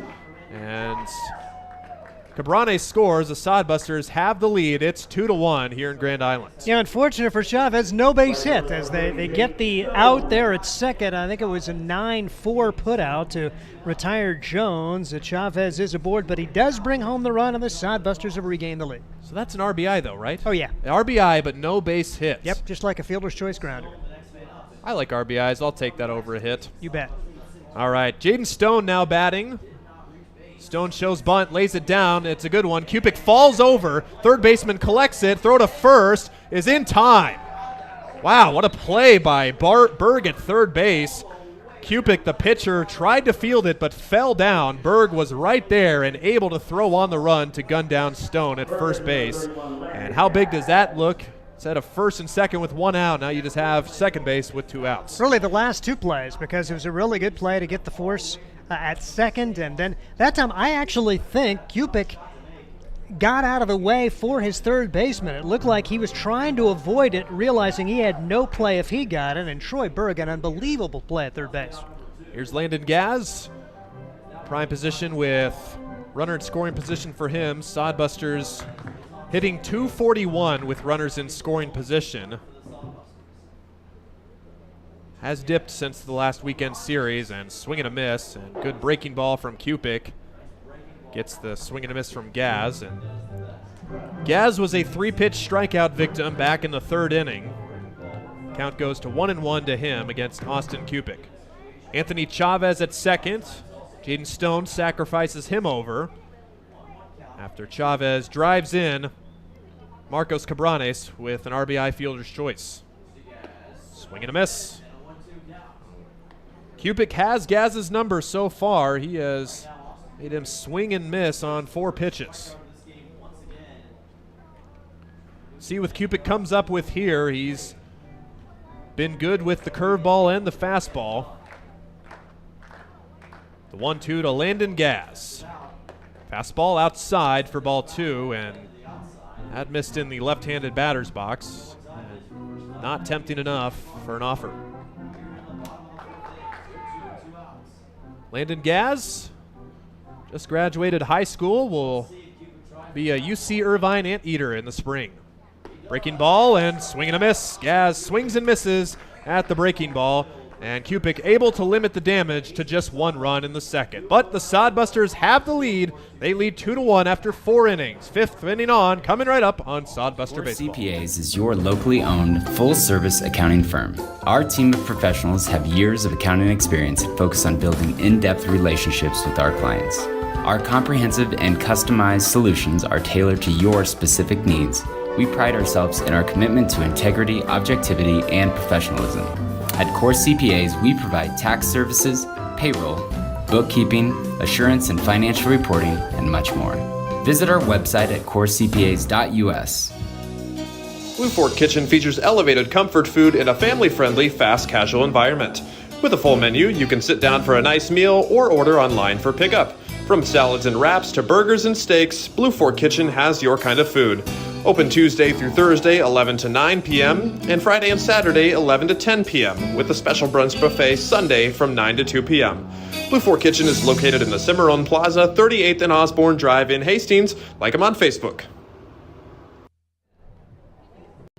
At Ryder Park in Grand Island, where the Sodbusters have a 2-1 advantage over the Badlands Big Sticks, thanks to a RBI fielder's choice from Anthony Chavez, who drives in another run and drives in his 21st of the year. And for Fred Juden, if you can set the Big Six down in order, Steve, you got to feel pretty good about the Sodbusters' chance going forward for a team that they have struggled against all this year. Really well played game so far. Really enjoy Badlands. Their infield has made some amazing plays. A nice outfield to get a fielder's choice this past inning, and the Sodbusters have played well defensively. Cale Jensen with an outfield assist in the contest, and really fun baseball here in Grand Island as Balas Buckmaster is up there now, and he takes strike 1, 2 balls, 1 strike. He has the run batted in for the Badlands Big Sticks, and a quick strike 2.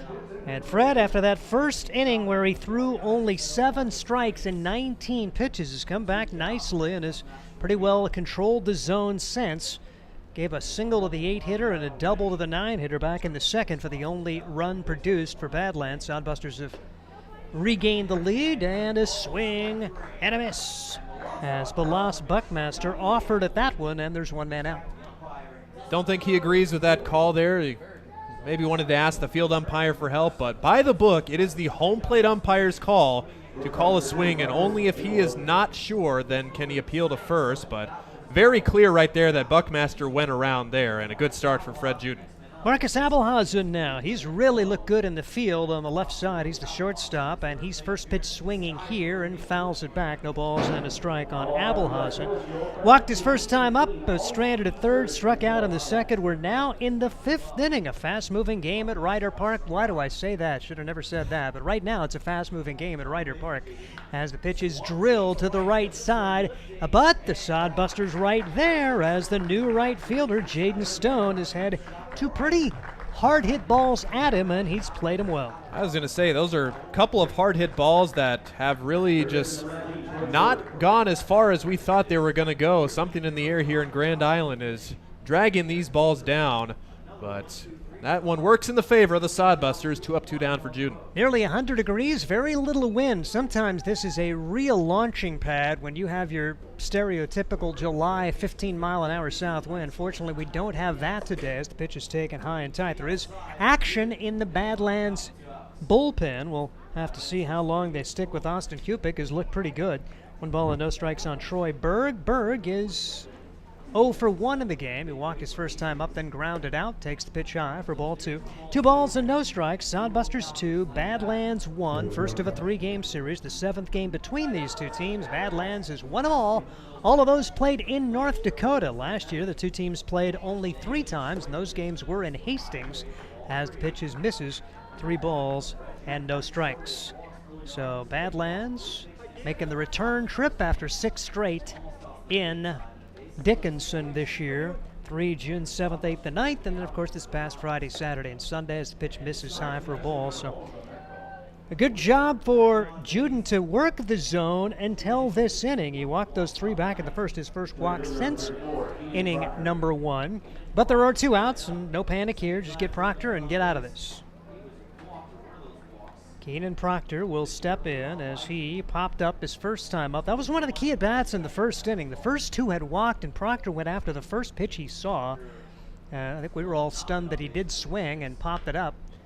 And the Sodbusters able to make the play in foul territory with Landon Gaz, and now it's Proctor down at the count here as he fouled that pitch away. Something to watch out for both dugouts. No, kind of just a walk-in dugout. No railing, no protective railing at all. The Big Sticks had to scatter in the dugout there as that foul ball is coming right towards them. So a little bit of a different quirk here at Ryder Park. Yep, you better be ready. It could be coming at you. Runner goes, and this pitch is hit the other way into left field. Jensen fading back. It's over his head.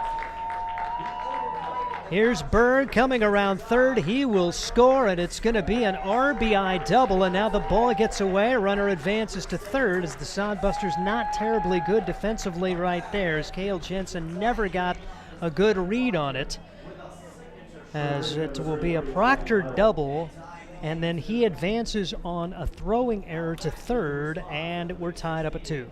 Yeah, Cale Jensen, I think that ball just took off a little bit more on him than he thought it would. He just kept backpedaling instead of turning and running like you should with those hard hit balls there, but credit Proctor there with a good hit. Here's Huddle, and Huddle takes strike 1. Isaac Huddle is 0 for 1 in the game. Had a ground out to second his last time up. He walked back in the first. We're all square at 2. Bouncing ball back up the middle. Gills got it. Throws to first. Well played to keep it a tie game.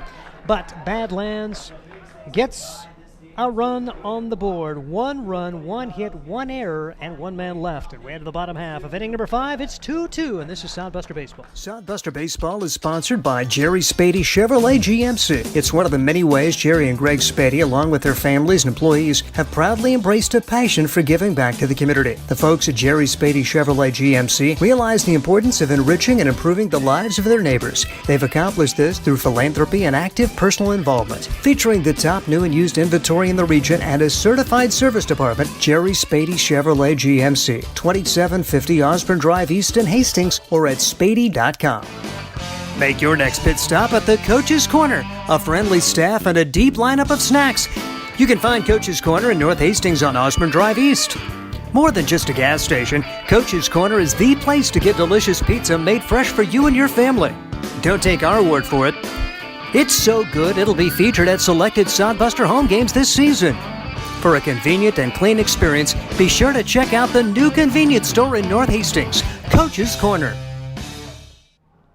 Sodbusters take the lead, and you see Badlands come right back. It's happened twice. Sodbusters get a run in the first, Badlands with a run in the second. Sodbusters take the lead in the fourth, and Badlands right back on the board in the fifth inning. That's what good teams do. They respond, and the Sodbusters called to the forefront right here as we're all square at 2, and it'll be 9-1-2 against Austin Cupic. And Cupic has had another very solid start for this Badlands Big Sticks team. He's gone 4 innings, thrown 63 pitches, 43 of them strikes. Hasn't walked anybody. He has struck out 3.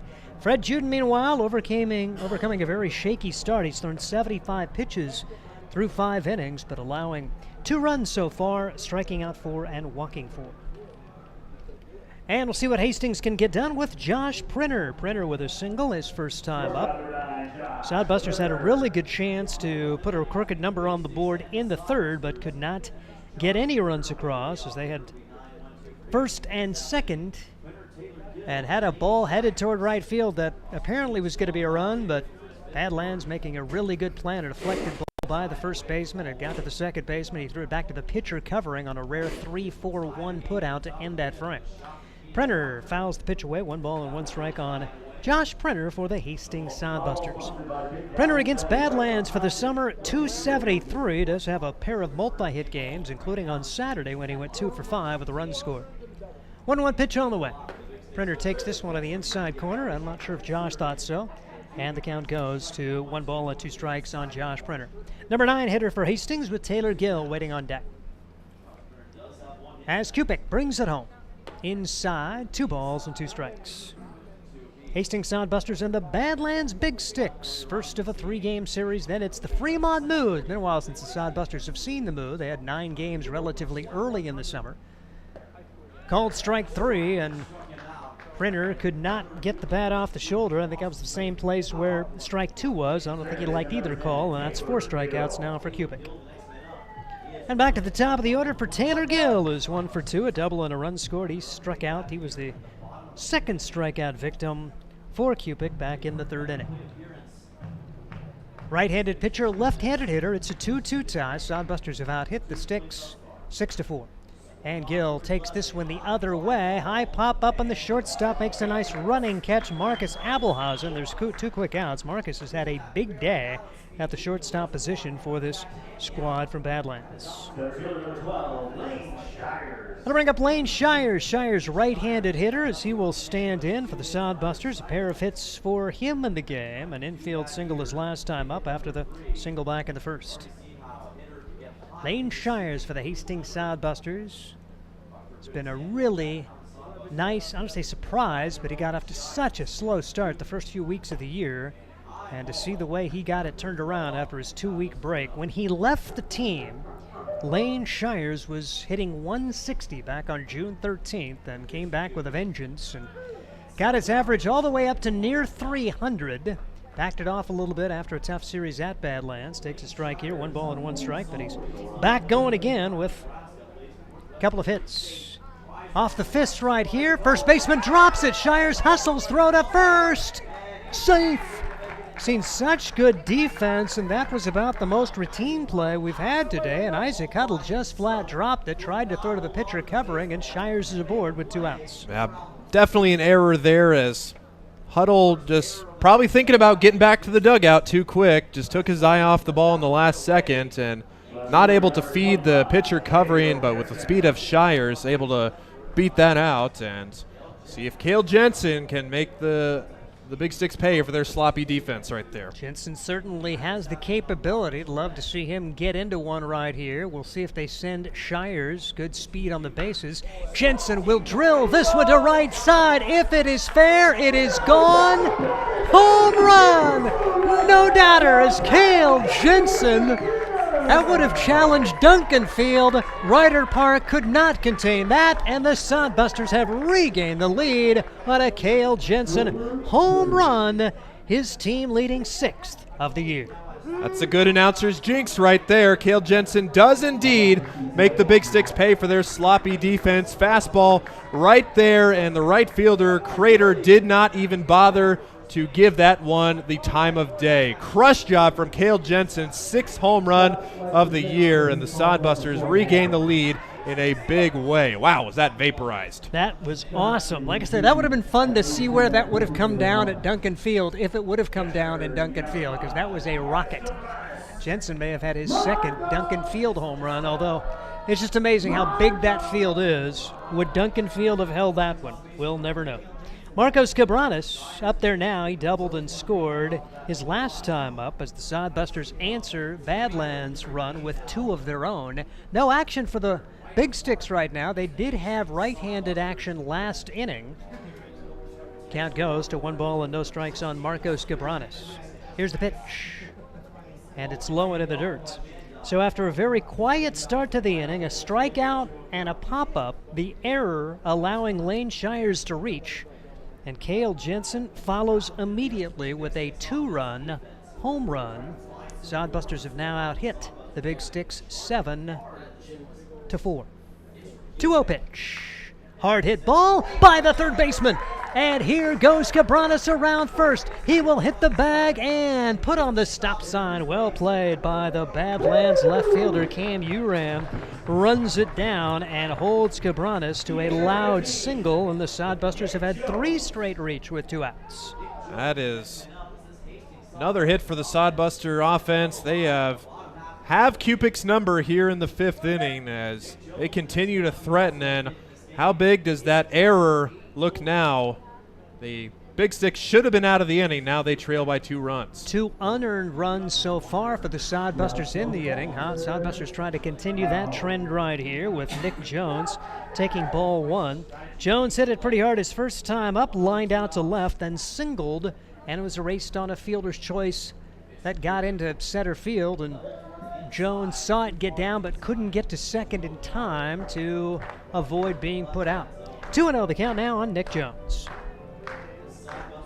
Nick Jones already has his mechanical engineering degree at Arkansas Tech. Will go back and start working on a master's.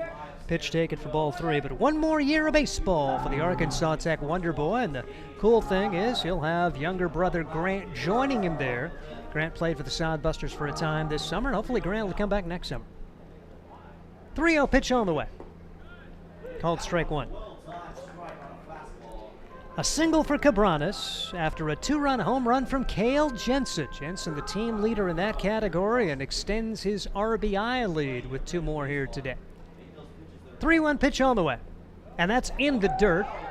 Runners will be at first and second. Cabranes just kind of trots down to second. I don't think there's any way he gets to third anyway, even if he's sprinting, but one way or the other, that's 4 straight which have reached since 2 outs, beginning with that error. And now here's Chavez, chance to really make it hurt as we will see a visit to the mound. Sodbusters just turned this one around in this 5th inning, and like we said, that error from the first baseman Huddle is proving the difference so far. Jensen with the tank job to right field. Might have landed in somebody's backyard out there. Now that we take a look out in right field, then Cabranes, the hard hit single. Jones with a good at-bat with a walk, and Cupic has just lost his composure and might be a little rattled on the mound. That's got to be so frustrating as a pitcher. You think you have 3 outs. Now you're behind by 2 runs in the game. And good visit from the mound here from the pitching coach here, and just to calm Cupic down, try and get through this 5th inning with no more damage done. But it's got to give the guys in the Sodbuster dugout a lot of confidence, a team they have struggled against all season, to finally get one through here in Ryder Park. And Cupic has seen his pitch count balloon to 81 heading into this matchup against Chavez. A lot of pitches thrown to both Chavez and Jones. Chavez fouled off a bunch of pitches each of his last 2 at-bats. Takes ball 1 here, 1 ball and no strikes. Grounded out his first time up and had that odd fielder's choice. It was a pop up to short center field, and Badlands able to make the play at second base to get the force. Pitch inside, it hits Chavez, so the inning will continue as Chavez is aboard, first hit batsman of the game for Cupik. And now the Sodbusters have had five straight reach, and we'll see if Jaden Stone can come through with his first hit as a Sodbuster to bring home a run or two. Jaden Stone, Hastings College guy, a true freshman, and played a lot for Joel Skipper, and Joel's really excited about the body development of Stone in the offseason as he's gotten a lot stronger and could be a much bigger contributor for the Broncos his sophomore campaign. Takes the first pitch inside for a ball, 1 ball and no strikes, and may take a strike right here with Cupik struggling. Another thing that Skipper told us before the game too, kind of asking about him, and he said that over the summer that Stone's probably put on 10, 15 pounds. Looks like a completely different guy than the spring. 1-0 pitch is missing. 2 balls and no strikes. Good approach here for Stone. Again, the walk and the hit batsman back-to-back with Jones and Chavez after the single from Cabranes. Cupik will work out of the wind here. The base is loaded. 2-0 delivery. Gets the high strike call. I don't think Stone terribly enamored with the call. 2-1 now. Bases loaded, 2 have scored, and what was a very dull start to the inning. Strikeout and pop-up, but then error and 2-run home run. 2-1 pitch. It's grounded to the right side. This will take a high hop, fielded by the second baseman. No throw. The first baseman had started to go that way. Cupik late covering, and the Sodbusters get a gift here, and they take a 5-2 lead. Well, that's one way to get your first hit as a Sodbuster. That goes down as an infield single. Not sure why Huddle didn't go back over and cover the bag, but then again, the pitcher Cupik there got there in time, but Buckmaster at second did not throw the ball. Thought they might have a chance there, so the Sodbusters get a gift. And now Landon Gaz takes inside. He has not had a good look at Cupik his first 2 at-bats. Gaz was great over the weekend. See if he can regain that throw. He grounds it up the middle. Abelhausen's got it. Sets, throws to first in time, but the Sodbusters come up with 3, and they have regained the lead, answering the Big Sticks 1 with 3 of their own. It is 5-2, and this is Sodbuster Baseball. Are you tired of lousy internet and faceless customer service? It's time to experience local, honest, hassle-free, and exceptional. That's the Allo promise. We not only provide crazy fast fiber internet, crystal clear TV, and dependable phone service, but we choose to become a part of the communities we serve and love when everyone calls or stops by our store to say Allo. So don't settle for mediocre, settle for exceptional with Allo. Visit us at allofiber.com/local. Hi, I'm a baseball umpire. My job can get pretty stressful. I have to keep my eyes open at all times, and if I don't make the right call, people boo me. So to relax, I visit a Nebraska lottery retailer like this one and buy some scratch tickets. It always calms me down. Hey, you cut in line. I did not. All right, you're out of here. Hey, he didn't cut. All right, you're out of here. I feel better already. The Nebraska Lottery. Top prize odds vary by game. An entertaining 5th inning that sees 4 runs score, 3 of them in the Sodbusters column, and they have regained the lead at 5-2 as Fred Juden given the lead again. He has been given a 1-run lead on 2 different occasions. Now he's given a 3-run cushion as he works his way into the 6th for the Hastings Sodbusters. We'll see if he can put a 0 on the board right here. Yeah, it'll be a little bit of a delay for Juden, as had a long wait in the dugout, but for good reasons. Like you said, now with a 3-run cushion, as the Sodbusters taking advantage of some sloppy defense and some miscues from the Big Sticks, and they hold a 3-run lead. 4 innings left to go here at Ryder Park. Very entertaining baseball to this day so far. Sodbusters have hit the Big Sticks 9-4, trying to put a huge dent in Badlands' playoff hopes, as Badlands came into today 13-10, 3.5 games behind Casper for the second half lead. Thought maybe the way they played in the first half, as it came down to the final couple of days in the first half before Fremont eliminated Badlands. But Casper has been the team to beat. They just keep putting up wins, and certainly looking like it's going to be Casper and Fremont for the Independence League title. A rocket shot and caught right at the shoe tops. Cale Jensen comes on to make the play. Joe Osborne hit right on the button, but this is Ryder Park, not Duncan Field, so outfielders playing a little bit more shallow because there's not as much ground to cover, and that's a loud first out off the bat of Osborne.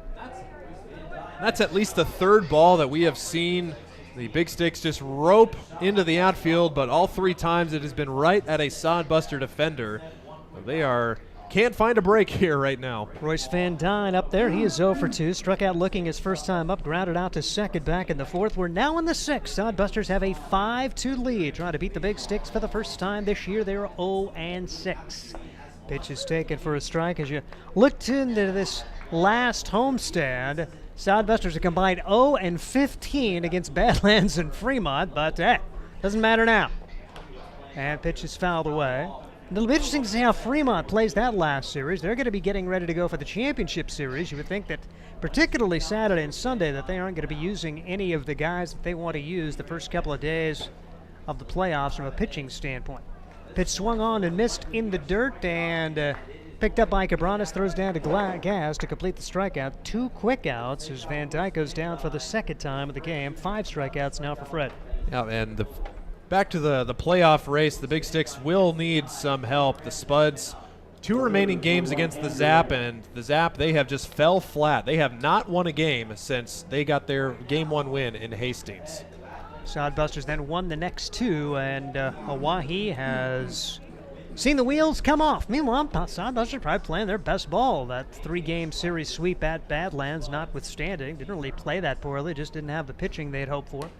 Literally didn't have the pitching they'd hoped for in terms of only took 6 pitchers. When you're throwing Nick Jones and Anthony Chavez, that was certainly not plan A, plan B, or plan C going into that series, but those guys stepping up and eating some innings. 2-0 pitch on the way. And this one is on the outside corner for strike 2-1 on Cam Uran. He is 0 for 2, fly out to left and a fly out to right. Y-U-R-A-N from Centennial, Colorado. Metro State Roadrunner. Pitch right there for a strike. 2 balls and 2 strikes on Uran. Cam hitting .308 against the Sodbusters coming into today. Did have a couple of multi-hit games, including on Saturday when he went 2 for 3. That was a win 6-5. Sodbusters actually out-hit the Big Sticks that day 11-6, but lost by a run. 2-2 pitch on the way. Misses for ball 3. 3-2 now on Uran. Couple of flyouts for Uran of the game. Trying to get something going with 2 outs. So you got to get that 3rd out, as Badlands could not in the bottom of the 5th inning, and Sodbusters would plate 3. A rocket shot to the right center field gap could be trouble. That will fall, and it's going to be cut off by the right fielder. A quick throw to second base, not going to be in time. Good job for Stone to field it, wheel, and fire, but Uran has a 2-out double, and Badlands trying to answer with at least 1 right here. Badlands has had no trouble with the extra base hit so far in this game. That is their 3rd double of the game, and Juden has elicited soft contact most of the year, but Big Sticks really squaring these balls up here in this game, and this one finally finds a gap. Here's a pop-up short center field. This is actually going to be the shortstop Josh Prenner about 4 steps into center, so that 2-out double does not come home to roost. And after 5.5, Sodbusters lead at 5-2. This is Sodbuster Baseball. There's nothing like relaxing on a summer day. Nothing like taking in a Hastings Sodbuster baseball game. And there's nothing like an ice-cold Pepsi to make the day perfect. Pepsi Cola of Hastings wants to make your nothing like be the best day it can be, whatever the occasion. Enjoy your favorite refreshing Pepsi product throughout the Sodbuster season and make your nothing like memories. Pepsi Cola of Hastings, a proud sponsor of Hastings Sodbuster. Hastings Sodbusters baseball's in full swing, bringing you another fun-filled summer of high-level collegiate wood bat baseball at historic Duncan Field. A great way to spend a summer evening with your families at a Sodbusters baseball game. Go online to HastingsSodbusters.com for their home game schedule or to purchase tickets. Hastings Sodbusters Baseball. It's a hit. Got the spirit of the game. The Hastings Sodbusters. This is Sodbuster Baseball as Hastings with the 5-2 lead. It will be Austin Kupik back out there to begin the sixth. There is right-handed action behind him, and so we'll see how long he will be able to go. 89 pitches thrown coming into this frame against Fred Juden and the Hastings Sodbusters. Juden working his way through the sixth inning. Good job for Fred, and if you'd told me he was going to finish sixth after the way this game started, he walked 3 out of the first 4 batters he faced, but found a way to put a 0 on the board, and that kind of rejuvenated him, and he was able to minimize the damage during the course of this one, and he would stand to be the winner if Hastings can go on and win this one. 5-2 the score, so we head to the bottom of the sixth. Right there with you. Never would have thought that Juden would have worked as long as he did, and for him, he ties his longest outing of the year. He went 6 innings back against Oahe in the middle of June, but good bounce back, just not to be phased by that bad first inning, and now you qualify yourself for the win, like you said. As the Sodbusters will bat Josh Printer to open this frame. He struck out his last time up after singling in the 3rd inning. Hard hit ball to the left side. Abelhausen grabs it, throws to first in time. Wow, what a play. I thought that was headed for left field. Marcus Abelhausen has been amazing at shortstop today for the Badlands Big Sticks. That'll go as the 2nd star in my book for Marcus Abelhausen. Maybe the 3rd if you count that pop-up from Taylor Gill where he ran a country mile down the left field line to grab that. He has been a vacuum so far, and he has made tough plays look easy in this first game. So 1 out, nobody on for Taylor Gill. Gill doubled and scored his first time up since he's gone 0 for 2 with a strikeout and a pop-up, and he takes strike 1, no balls and 1 strike as this continues to be a right-hander throwing for Badlands down the first base line behind Kupik. Kupik gets a big out on the first pitch, so trying to work his way as deep as he can here late in the year.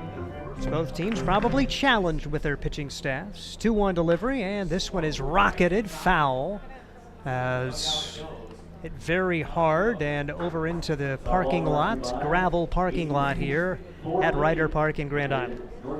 Another thing of notice, too, is that the velocity for Kupik is now sitting about 83. He was around 87, 88 begin, so he's lost 4 or 5 miles an hour on that fastball as time went on, but must not be too much of a concern for the pitching staff for the Big Sticks. And now Gill pops it up foul territory. Is this playable? It's a long run. Nobody going to get there. And why wouldn't his velocity fall? 100 degrees and feeling like 70 or 80% humidity here in Grand Island today. It is a wickedly warm day, and we expect awfully warm weather. Glad that they tried to push that doubleheader back as late as they can, but at 5:45, it's still going to be plenty hot. The 2 teams will play 14 innings at least tomorrow in Hastings. Here's the 1-2 pitch on the way. And that will be taken outside for a ball. Badlands may have thought they had strike 3, but I think that was well outside. 2-2 on Taylor Gill. Sodbusters 13-34 on the year, 7-15 of the second half. Badlands 30-19, 13-10 of the second half as Gill swings and misses for the second out of the inning. Gill with a couple of strikeouts as Kupik has struck out 5 overall, and he'll face Lane Shires with 2 out, nobody on. What could happen? 2 out, nobody on. This is exactly where the Sodbusters were last inning. They would end up batting around. Shires reached on an error, which began an onslaught. Takes strike 1, no balls and 1 strike. He's been on base all 3 times. He reached on an error. Cale Jensen followed with a solo or with a 2-run home run. They would add another as the inning progressed. 0-1 delivery on the way. Right there for strike 2, no balls and 2 strikes. Jaden Stone got the other RBI on a infield single. 0-2 the count. Kupik brings home the pitch. Hit to the third baseman. He fields it cleanly. The set, the throw to first. Pretty good cannon there for Troy Berg, and the Sodbusters are quiet here in the 6th inning as they go down 1, 2, 3. We out of the 7th. It's 5-2. This is Sodbuster Baseball. Let's face it, we move our bodies around a lot. And sometimes things happen. A tweak, twist, pull, strain, ache, or pain. At Fisk Chiropractic and Sports Care, their goal is to restore your mobility, keep you moving, and ensure your rehabilitation is effective, efficient, and stress-free. Do you suffer from headaches and neck pain, lower back or sciatica? Call Fisk Chiropractic and Sports Care today. Start to discover wellness through chiropractic care. Fisk Chiropractic Sports Clinic.com. Start feeling better now. Hastings College has reimagined everything. As a sophomore, you'll spend part of a semester studying abroad, and they'll cover the cost. Recognizing it's a digital world and how you learn, they'll give you an iPad Pro and Apple Pencil, tools that'll help you engage, whether you're on campus or in Paris, plus internship opportunities and professors who mentor you. Hastings even provides books. At Hastings College, you'll go somewhere. Go to hastings.edu/discover for more. Hey, we head to the 7th inning. The Hastings Sodbusters have a 5-2 lead. Once again, Ryan Valenta. Dalton Juden will continue his work on the mound. Like we've said, Juden worked around a shaky first and second inning, if you will. Ran into some 5th inning troubles, but not really the fault of Juden. But he will aim to break his season high in innings pitched. He's already tied it with 6 complete, so any out recorded here in the 7th would put him over the threshold of 6 innings pitched. And already the pitcher of record right now, but don't want to get too ahead of ourselves. Still plenty of baseball left here in Grand Island. It is 5-2. The Sodbusters putting up a crooked number in the 5th inning against Austin Cupik and the Big Sticks. And they will try and hang another 0 with Balas Buckmaster, the first man to the plate. Buckmaster with an RBI double in the 2nd inning and struck out swinging his last time up in the 5th. Good fastball there, catches the outside corner. It is 1-1 from Fred Juden. Can't really see much action in the Sodbuster bullpen as there's a wave and a miss on the curveball from Juden. 4-seam fastball, curveball, and changeup for Juden. Been able to mix those pitches pretty well tonight. Ground ball to the 3rd and over the bag and just foul. Doesn't get much closer than that. But Buckmaster just a hair early, and he'll get another swing. 5 runs, 9 hits, 2 errors for the Busters. 2 runs, 5 hits, 1 error. Good pitch there, but that just missed. And the count goes to 2-2. And according to our pitch cast, it was just a bit upstairs. 2-2 again to Buckmaster, and this one outside, and Juden works the count full.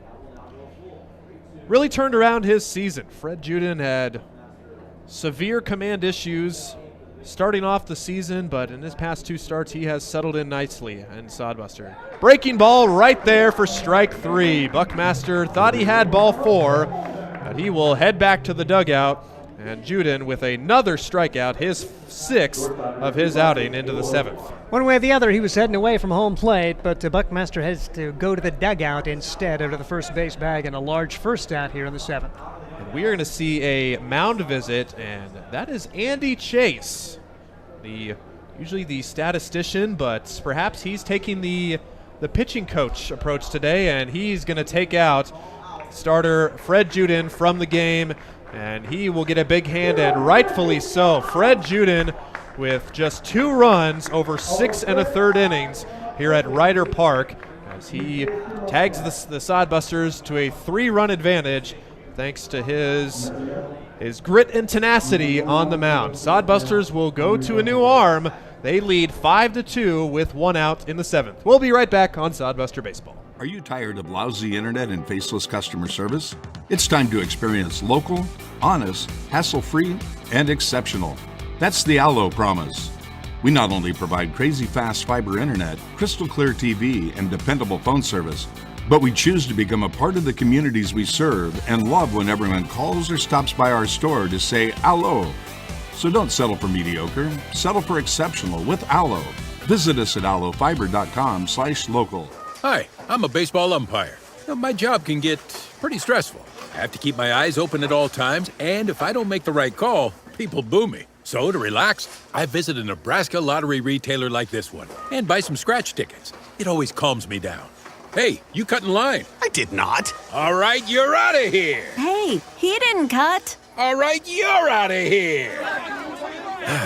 feel better already. The Nebraska Lottery. Top prize odds vary by game.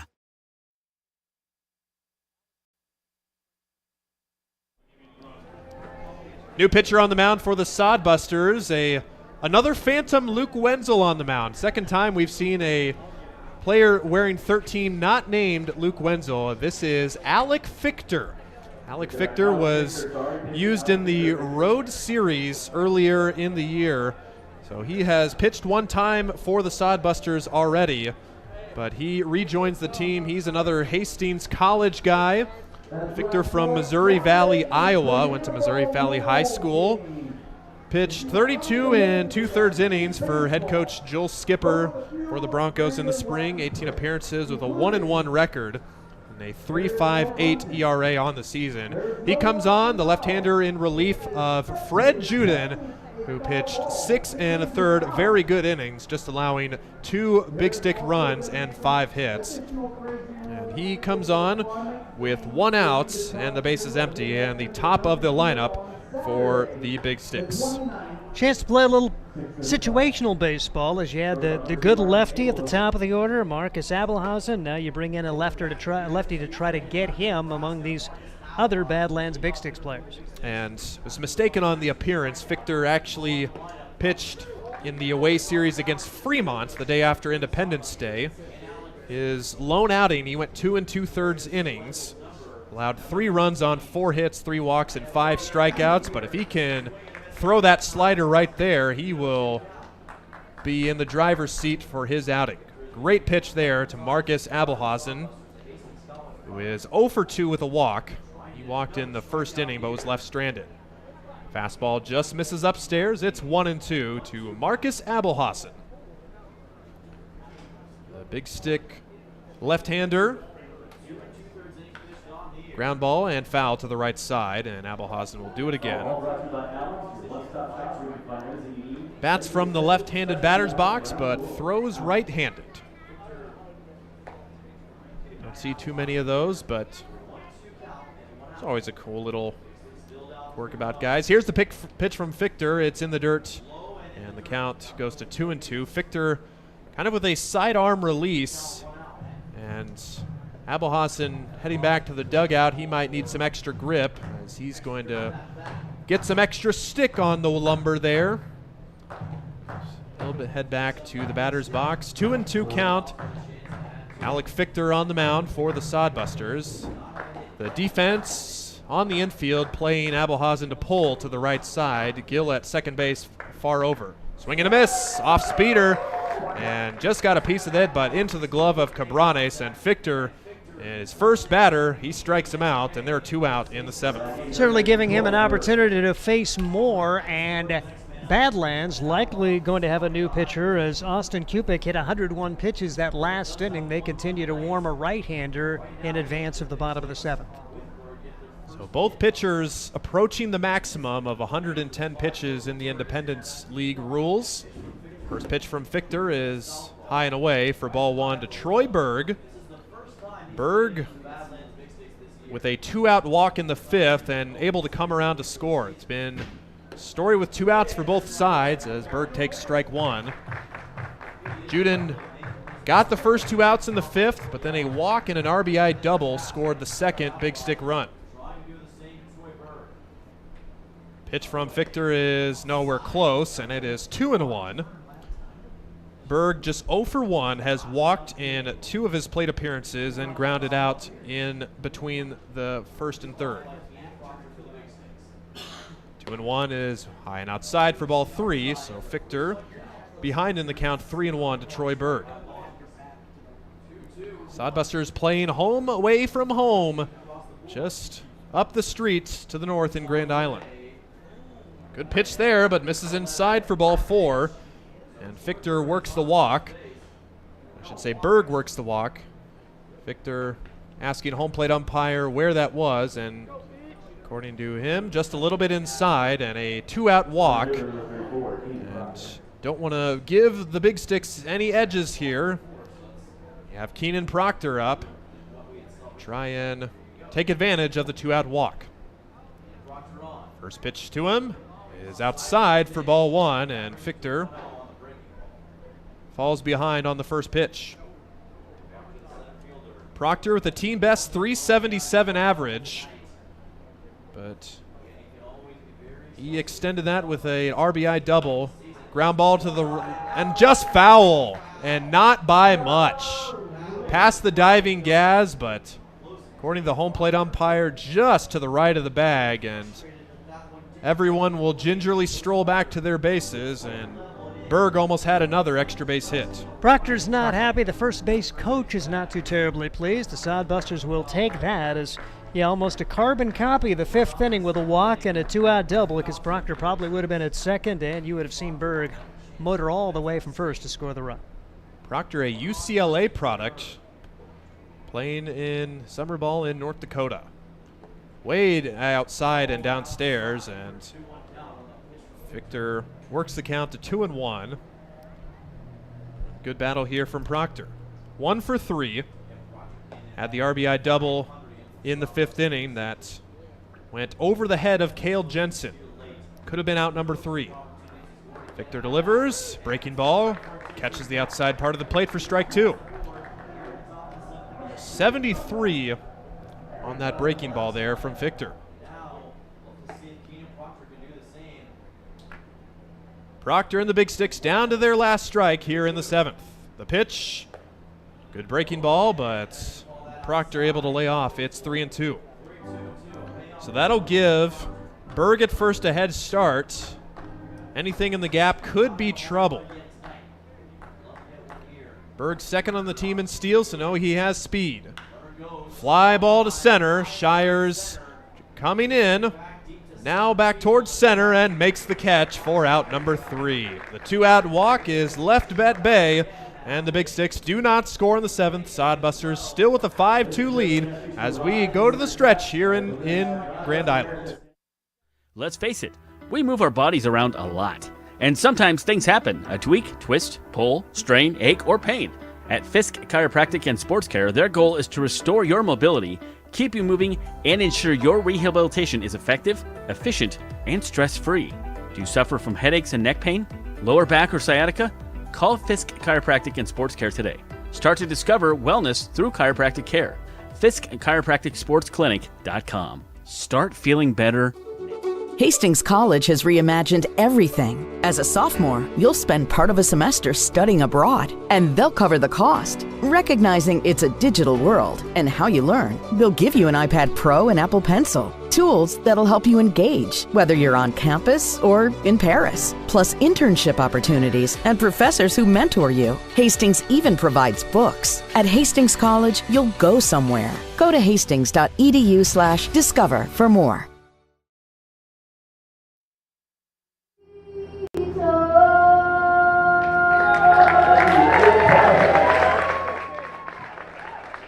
Seventh inning stretch as God Bless America rings out in the ballpark. Nice set of vocal cords in that young lady on the field who, if I'm not mistaken, she's done it before, and really good performance there as now Take Me Out to the Ball Game will reach out, and Sodbusters with a 5-2 advantage, and they dip into the Big Stick bullpen as Austin Kupik's day is done. They will turn to a new pitcher. Appears to be in the forms of Brennan Heyman. Heyman wearing number 9 on the team. He comes on in relief as Kupik goes 6 innings, allowing 5 runs, 9 hits on just 1 Big Stick error so far. For Brennan Heyman on the year, he's a freshman at Des Moines Area Community College, another DMAC guy, so probably a few familiar faces for Mr. Heyman on the Sodbuster roster. 3 appearances so far, 29.40 ERA. He's just pitched an inning and 2/3, so in 3 appearances, just 5 outs recorded for Heyman. Perhaps kind of a matchup guy, but 7 runs, 6 hits, 2 walks, and a strikeout. Opponents hitting .545 off of Heyman, so probably not the guy that Big Sticks were hoping to send up there, but always a first time for a good performance. And he will look to go against the Sodbuster order here in the 7th with 3, 4, and 5 due up here in the home half. We had a pretty good outing against Hastings on Friday. Allowed no runs on 1 hit, 1 strikeout in 1 inning, so coming off a pretty decent outing. So his head coach probably feeling like, well, he did it on Friday. Maybe he can do it here to open this 3-game series. Jordan Price, the head coach for the Badlands Big Sticks. 9-inning affair today and 2 7-inning games tomorrow, as the Sodbusters and Big Sticks will return home to Duncan Field after their short stint here at Ryder Park in Grand Island today. Cale Jensen, if you're just joining us, he hit a moonshot last time up. He takes strike 1 from Heyman. It's 0-1. Jensen with his 6th home run of the year to right field, and there was no doubt about it. That 2-run home run, thanks to a previous at-bat error, as that one again to right field, but this one stays in play. That's a base hit for Jensen. Rounding the bag at first, he wants to. The throw from Crater in right, and it gets away from the second baseman. Jensen will stay there with a double. And have yourself a day. Cale Jensen, 2 extra base hits in as many at-bats. The leadoff double, the 3rd leadoff double for the Sodbusters in today's game. I think it actually may have gotten a piece of Cale as he was trying to slide into second base, and so he does get that double, and he likes Ryder Park. He wants to stay here as a back-to-back solid shots for Cale Jensen. We'll see if Hastings can get add-on runs here in the 7th inning. We know Jensen has the power. He's hit one of his 6 at Duncan Field, and technically his 2nd home run in a home field standing. This one here up the road in Grand Island. Here's Marcos Cabranes, fouls that one back to the parking lot, and it is 0-1 to Marcos Cabranes. Mentioned before the broadcast, if there's another name for the Big Sticks, would be the Big Arms. They're team ERA very low coming into this game at 3.11. They have been tagged for 5 runs today. Good breaking ball, and Cabranes knew it. He's down in the count, 0-2. Pitching staff for the Big Sticks with 392 strikeouts coming into the game. First, the 0-2 pitch to Marcos Cabranes with Cale Jensen at second base. Up high for ball 1. For Badlands, their 392 strikeouts is 3rd amongst the Independence League members, behind Fremont and Sawtooth, both well over 400 strikeouts for their pitching staff. Cabranes takes ball 2 from 0-2 now to 2-2, and Cabranes works himself back in the count. After a good outing against the Sodbusters last time, Cale Jensen with a rude greeting to Heyman here as a leadoff double puts another run in scoring position with nobody out. And that'll go back to the parking lot again, and it is still 2-2 as Cabranes putting up a fight here with 2 strikes. Cabranes with a 2-hit game, another multi-hit game for Cabranes. He records his 13th multi-hit game, which is 3 more than any active Sodbuster right now. The hits leader doing what he does best. Safe to say, Marcos having a lot of success in his first summer here in the United States. Ready to go, 2-2 again. Crack to the left side and foul. Not too dissimilar from the 4th inning double that Cabranes had. He had a rocket of a shot down the left field line that had a chance to get out, but nestled itself at the left field wall. Cabranes with a double and a single. Cabranes seeing the ball well. Fly ball to the left side, towards out of play.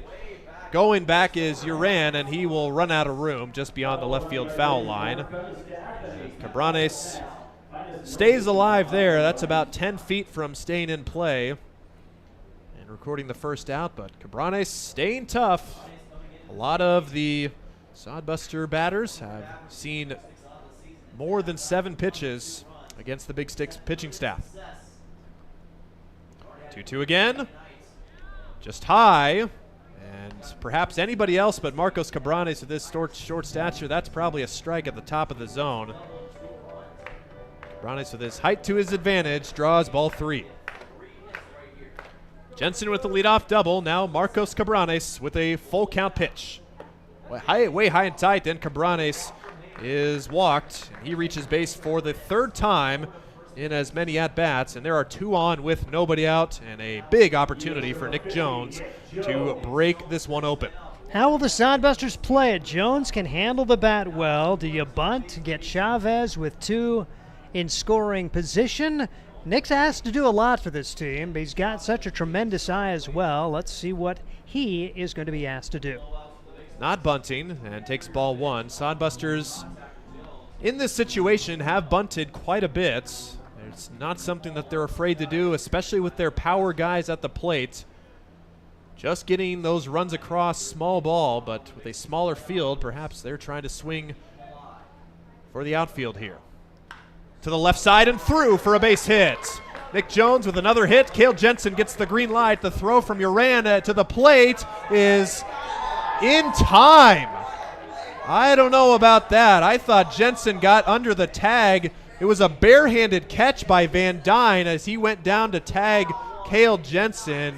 But the call is out, and Vinny Caron's going to come out and ask for to make sure that the call there, and I thought Jensen got under the tag. It was a high tag, and I am pretty sure that Jensen got his foot in there before the tag of Van Dyne. We'll see if Vinny Caron can work any magic to overturn this call here. He's going to try to get some help from the field umpire right here.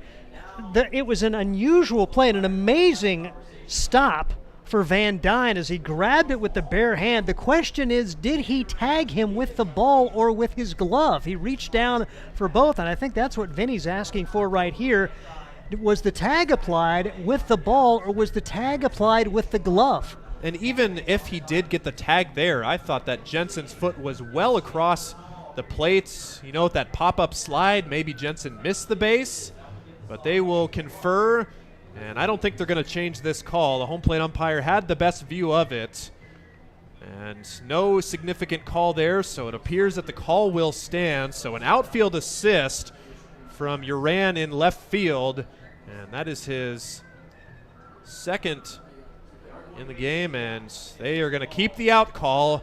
And Nick Jones robbed of an RBI single. He's still on board of the single, but Cale Jensen thrown out, trying to advance and score the 6th run.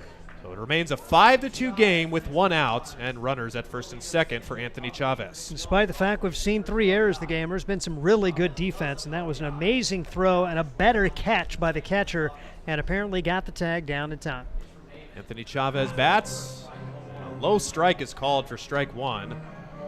So Chavez down in the count 0-1. He is 0 for 2 on the day.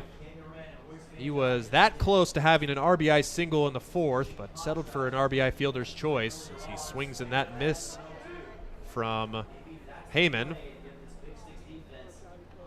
Chavez, these guys call him Chavi, the team leader in doubles. He has been very good at the plate as the starting 3rd baseman for the Sodbusters.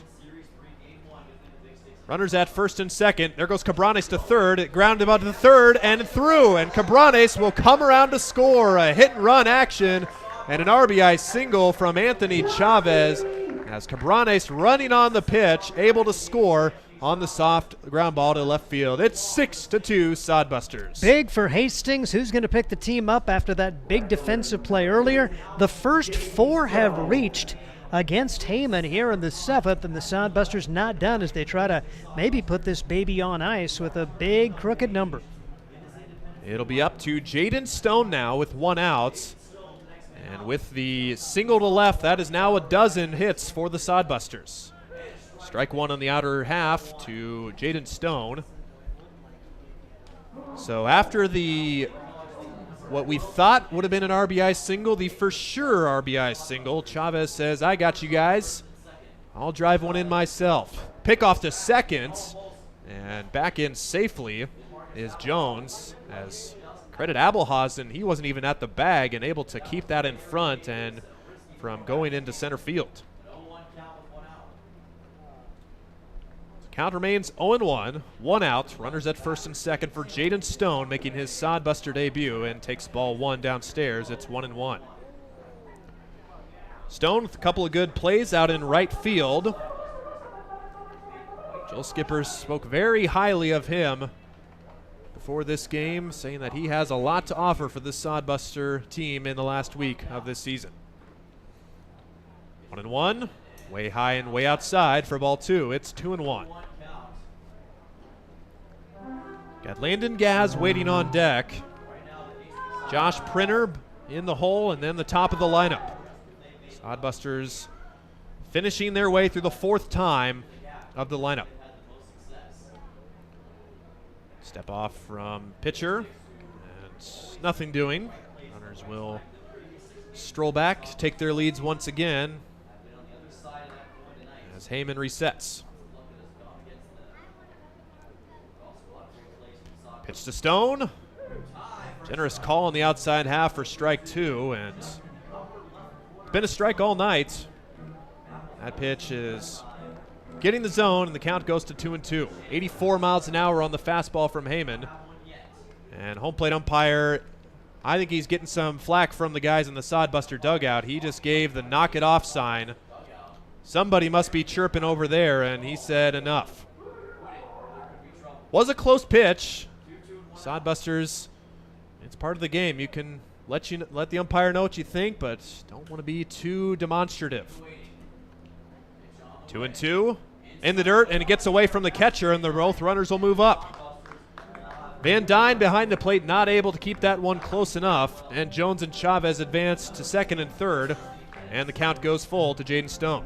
So that takes away a double play chance. Now that will also make Badlands play their infield in, so a lot of opportunities now for Stone to sneak one through on a hard hit ball.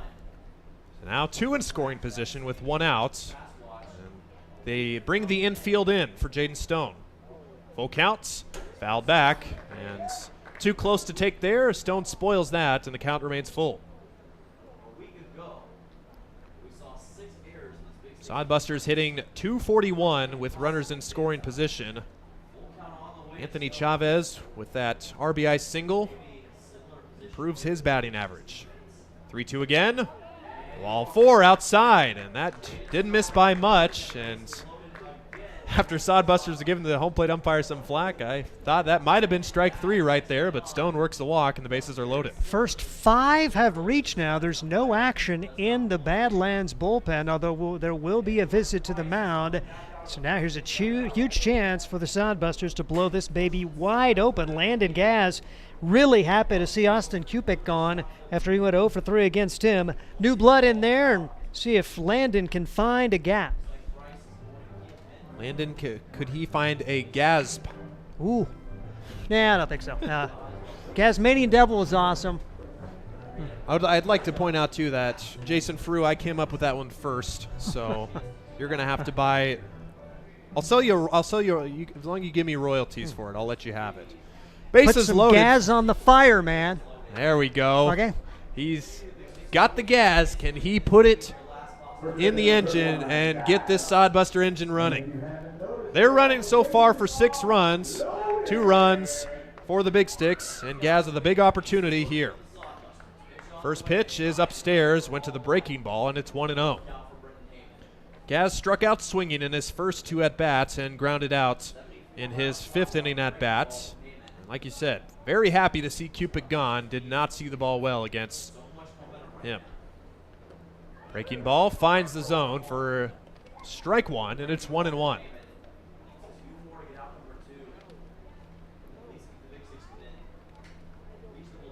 A 1-1 count.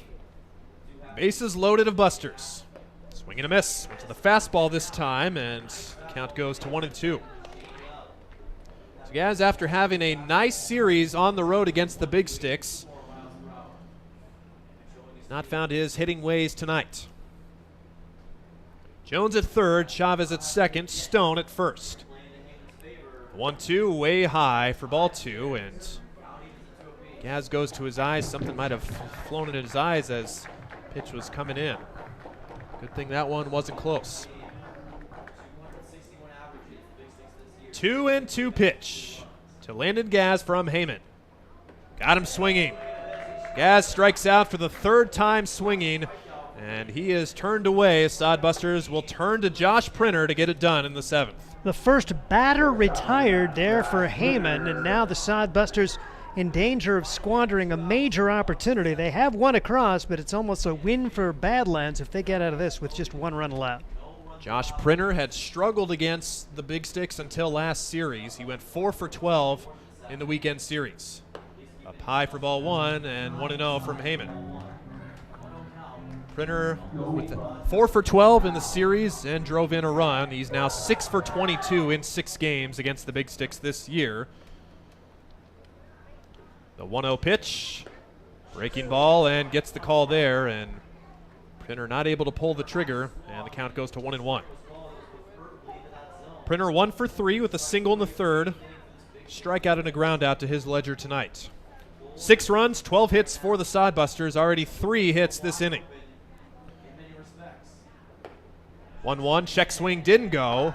No, he did go, according to the home plate umpire.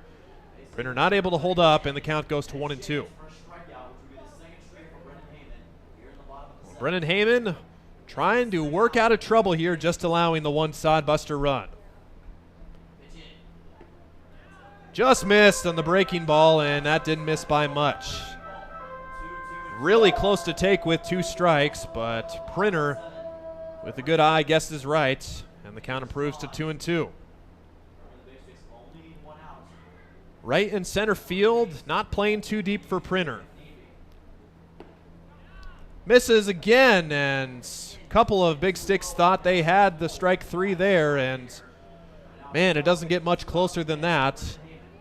And a big pitch for both sides now with the bases loaded and a full count, 2 outs, runners will be on the move. Payoff to Printer. Swing and a miss. Heyman strikes him out. And after loading the bases with 1 out, 2 consecutive strikeouts, and the Sodbusters will settle for 1 in the home half of the 7th. It's 6-2 Hastings. We'll be right back on Sodbuster Baseball. Are you tired of lousy internet and faceless customer service? It's time to experience local, honest, hassle-free, and exceptional. That's the Allo promise. We not only provide crazy fast fiber internet, crystal clear TV, and dependable phone service, but we choose to become a part of the communities we serve and love when everyone calls or stops by our store to say Allo. So don't settle for mediocre, settle for exceptional with Allo. Visit us at allofiber.com. Hi, I'm a baseball umpire. My job can get pretty stressful. I have to keep my eyes open at all times, and if I don't make the right call, people boo me. So to relax, I visit a Nebraska lottery retailer like this one and buy some scratch tickets. It always calms me down. Hey, you cut in line. I did not. All right, you're out of here. Hey, he didn't cut. All right, you're out of here. I feel better already. The Nebraska Lottery. Top prize odds vary by game. 7 complete here in Grand Island. We are at Ryder Park today as the Sodbusters score 1 in the 7th inning. As they able to tack 1 on, could have had more, but good play from the Big Stick outfield to cut down a run, and some timely pitching from Brennan Heyman, able to limit the damage just to 1 run in the home half of the 7th. And then also Cam Uran and Royce Van Dyne combining on an outfield assist that really turned that inning around, if you will. I mean, the Sodbusters have their first 5 reach. You get 3 hits, including an extra base hit and 2 walks and 1 run out of all that. You just hope that doesn't come back to haunt them here in the final 2 innings. We did look at the replay, by the way, during the break, and it was a lot closer than we thought it was to the naked eye. That call definitely could have gone either way. So good play by the Big Stick outfield just to make it close and get the out at home there. They limit the Sodbusters to 1 run in the 7th. Alec Fichter back out on the mound, delivers ball 1 to Isaac Huddle. Huddle, Osborne, and Van Dyne due up for the Big Stick. Huddle 0 for 2 with a walk and 2 groundouts to Taylor Gill at second base. Strike on the inner half there, and it's 1-1 to Isaac Huddle.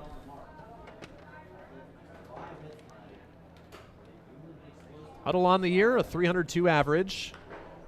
Fouled off to the left side, and Look out, Sodbuster bullpen guys. They scatter. Count goes to 1-2. Huddle with a 3.02 average coming into this game against the Sodbusters, and that fouls off and gets a piece of Huddle in the box, so foul ball. Huddle just 3 for 18 coming into the series today. Now 3 for 20. Does have 4 RBIs and 6 walks against the Sodbusters. 1-2, check swing, but did not go. Had to wait there this time. Make sure that Huddle did not go. 2-2 from Fichter. Breaking ball down and away for ball 3. Now it is 3-2 to Fichter.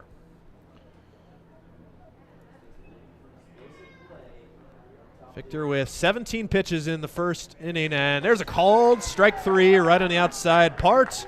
Huddle can't believe it, and he will stroll back to the dugouts, and Fichter with a strikeout here to start the 8th inning. Large first out. Sodbusters now 5 outs away from victory to get that big first out here in the 8th. Second strikeout for Alec Fichter, as he came on in relief in the 7th inning of Fred Juden, who, yeah, we'll beat the horse here. He was wonderful today. Kept the Sodbusters in the game.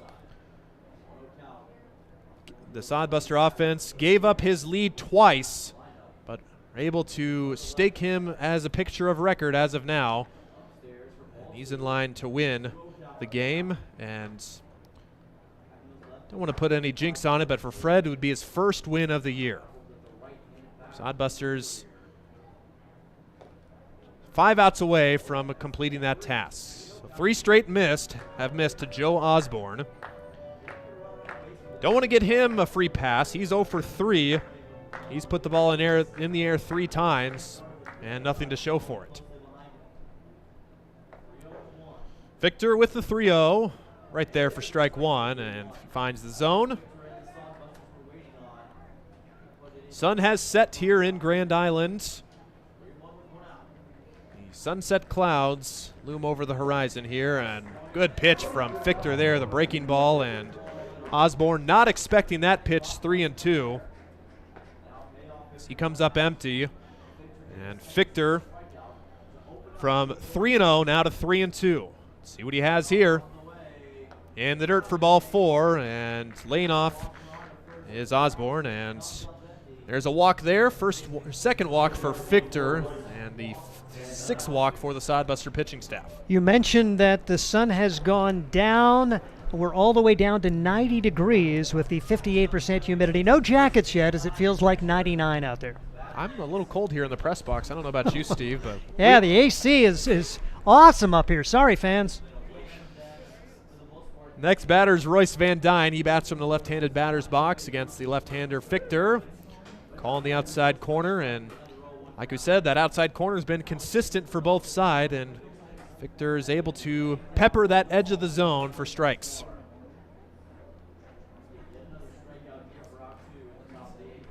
One out walk in Osborne. He stands at first. Went to the fastball this time, and again on the outside corner for strike 2. Now it's the Big Stick's turn to grumble about the strike zone. Like we said, it's been consistent. Van Dyne takes ball 1 in the dirt. Good waste pitch from Fichter, but no offer from Van Dyne. He's 0 for 3 with 2 strikeouts and a ground out. As Van Dyne on the year hitting .257.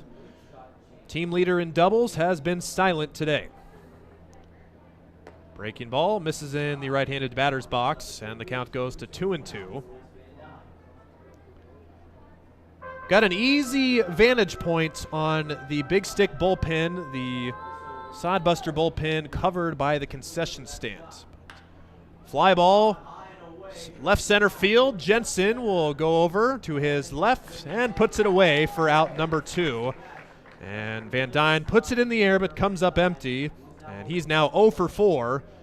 And it will be up to Cam Uran to keep this inning going. Good job for Fichter to bounce back after walking his second batter in his second inning of work, and now he gets an opportunity to get out of this with no damage done. Fichter will face another lefty here at the plates. Left-on-left matchup is, by the book, preferable to the pitcher. Some guys have those reverse splits.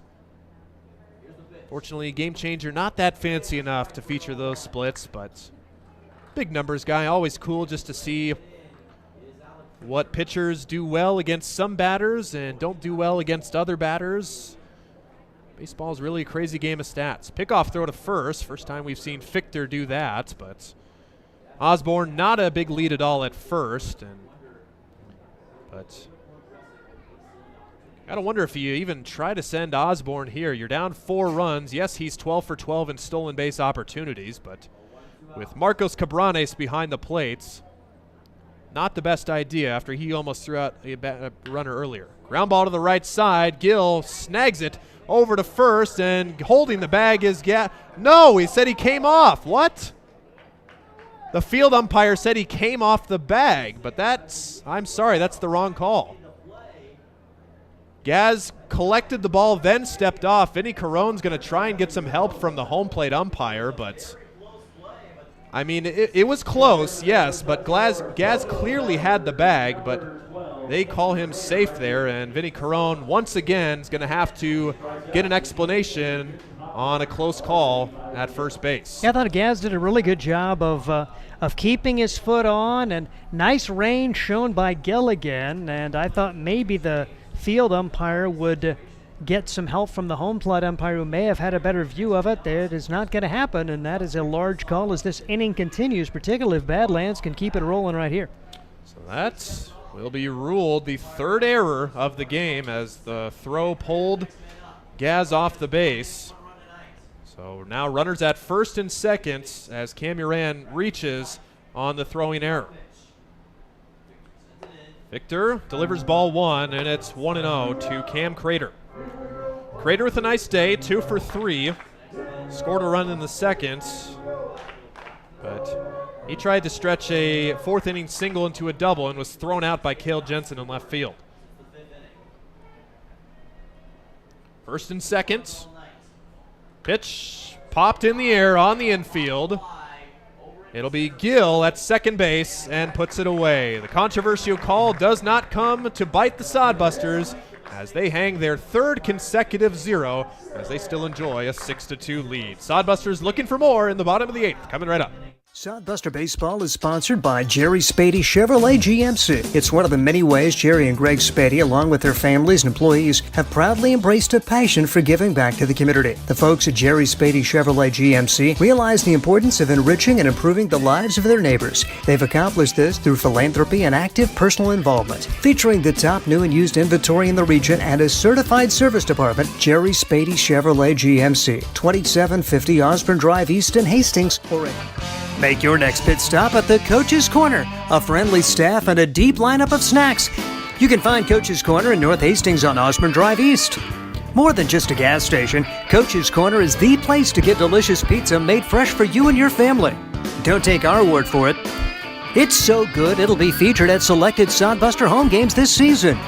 For a convenient and clean experience, be sure to check out the new convenience store in North Hastings, Coach's Corner.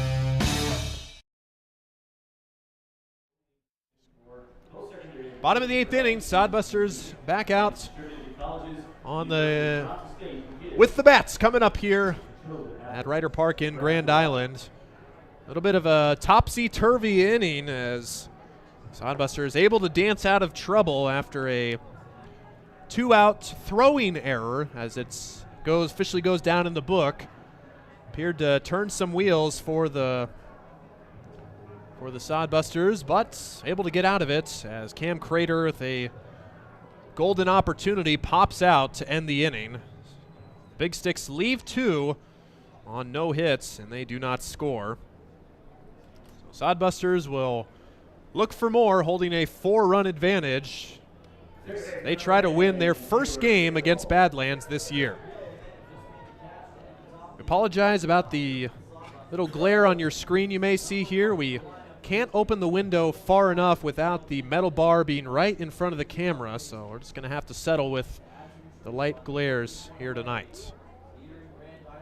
We're still enjoying great baseball here in Grand Island, as there's ball one to Taylor Gill, top of the lineup, due up for the Sodbusters for the 5th time. Gill with a first inning double. He's 0 for 3 since with a pair of strikeouts. Fouled back to the screen, and the count goes to 1-1. Brennan Heyman back out for the Big Sticks. Taylor Gill with his first inning double snapped out of an 0 for 17 slump, but been 0 for 3 since. As that pitch is outside for ball 2. 2-1 to Taylor Gill. Gill against the Big Sticks, like I mentioned, did not have a good trip to Dickinson. He takes ball 3 low and away. He went 0 for 12. Did reach base twice via the walk. Drove in a run and stole 2 bases. So his first 2.5 weeks as a Sodbusters already picked up 6 stolen bases in 12 games. Rope to left field, but right there is the left fielder, Uran. And he puts it away for out number 1. Can't hit it any much harder than that. But Gill's retired, 1 up and 1 down for Heyman. Other scores in the Independence League. Fremont putting it to Spearfish 9-4 in the 7th. No score on the Casper Owyhee game. Wonder if they've got a little weather issue there. Casper and Owyhee, that's going to be a game to watch. If the Sodbusters able to hold suit in this game, it will make the road that much harder. Almost impossible for the Big Sticks to somehow come away with the second half playoff win. Lane Shires bats, and that goes to the parking lot, and the count goes to 0-2. Shires, 2 singles in his first 2 at-bats. Guy who had his 25 on-base game streak snapped against Badlands last series. He's on board with 2 hits and recorded his 7th multi-hit game this season. Chopped. This will be trouble, but Heyman, the pitcher, pump fakes, but gets the underhand across, and Shires is retired on the infield blooper. 2 up and 2 down for Heyman, and he's retired 4 straight after allowing 5 straight to reach in the 7th. Yep, Heyman, nice bounce back and did a good job of waiting for his first baseman to cover. Didn't want to toss it too quickly and still able to get the speedy Lane Shires. It'll be up to Cale Jensen to continue this inning. Jensen with a bomb of a home run in the 5th inning. A 2-run home run is 6th of the year, and a 2-run double in the a double in the 7th inning. No runs batted in for Jensen there. Jensen, he tried to score a run in the 7th, but was erased on an outfield assist by Cam Uran in left field, and a little bit of a bang-bang play at home plate that went against the Sodbusters, but they were able to muscle 1 run across. They lead by 4. 2-1 to Cale Jensen after ball strike ball puts us in the 2-1 count. So the Sodbusters up by 4. Wonder if we might see Jacob Shaw to close out the game or somebody else with a healthy-ish lead. But then again, we know there's no such thing as a healthy lead here in summer baseball. Anything can happen. It all kind of turned for the better for the Sodbusters in that first game against the Prospects in their 9-game homestand, as Jensen pops this in foul ground to the left field side, but no one's there. And Jensen will get another swing. It's 3-2. Back to that start of the 9-game homestand, the Sodbusters found it offensively against the Nebraska Prospects. They scored 15 times on 17 hits against one of the best teams in the Independence League. Their offense has been hot for these past 2 weeks of this month of July. Payoff to Jensen, right there for strike 3. He thought he had ball 4, but he'll head back to the dugout on the breaking ball. And a 1-2-3 inning for Brennan Heyman. The Sodbusters go down in order. 3 outs to get for a victory here at Ryder Park in Grand Island. We'll have that right after this. Are you tired of lousy internet and faceless customer service? It's time to experience local, honest, hassle-free, and exceptional. That's the Allo promise. We not only provide crazy fast fiber internet, crystal clear TV, and dependable phone service, but we choose to become a part of the communities we serve and love when everyone calls or stops by our store to say Allo. So don't settle for mediocre, settle for exceptional with Allo. Visit us at allofiber.com/local. Hi, I'm a baseball umpire. My job can get pretty stressful.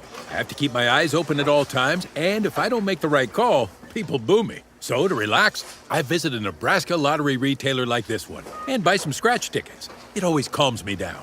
Hey, you cut in line. I did not. All right, you're out of here. Hey, he didn't cut. All right, you're out of here. I feel better already. The Nebraska Lottery. Top prize odds vary by game.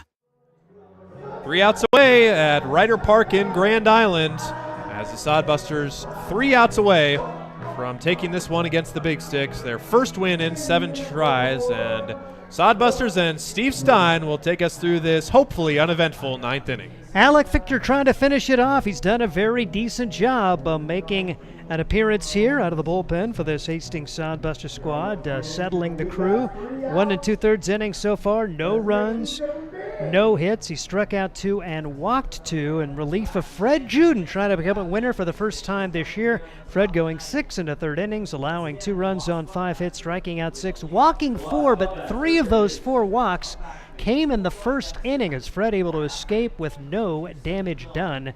As here is Victor, as the left-hander going to be battling the 9 1 2 hitters. Balas Buckmaster tries to get it started, and he takes slow for ball 1. 1 ball and no strikes. A tough day for Balas after he had that RBI double in the second. Back-to-back strikeouts, including one looking, and that was Fred Juden's last batter faced in the 7th, as the pitch is on the outside corner for a strike. 1 ball and 1 strike on Buckmaster. One of the cooler names in the Independence League. Balas Buckmaster out of Anchorage, Alaska. And takes this pitch down low. 2 balls and a strike on Buckmaster. Alaska's got some amazing summer baseball. You may not think of Alaska and baseball, but I know the NBC have a lot of teams involved in that. They play that NBC World Series down in Wichita, Kansas.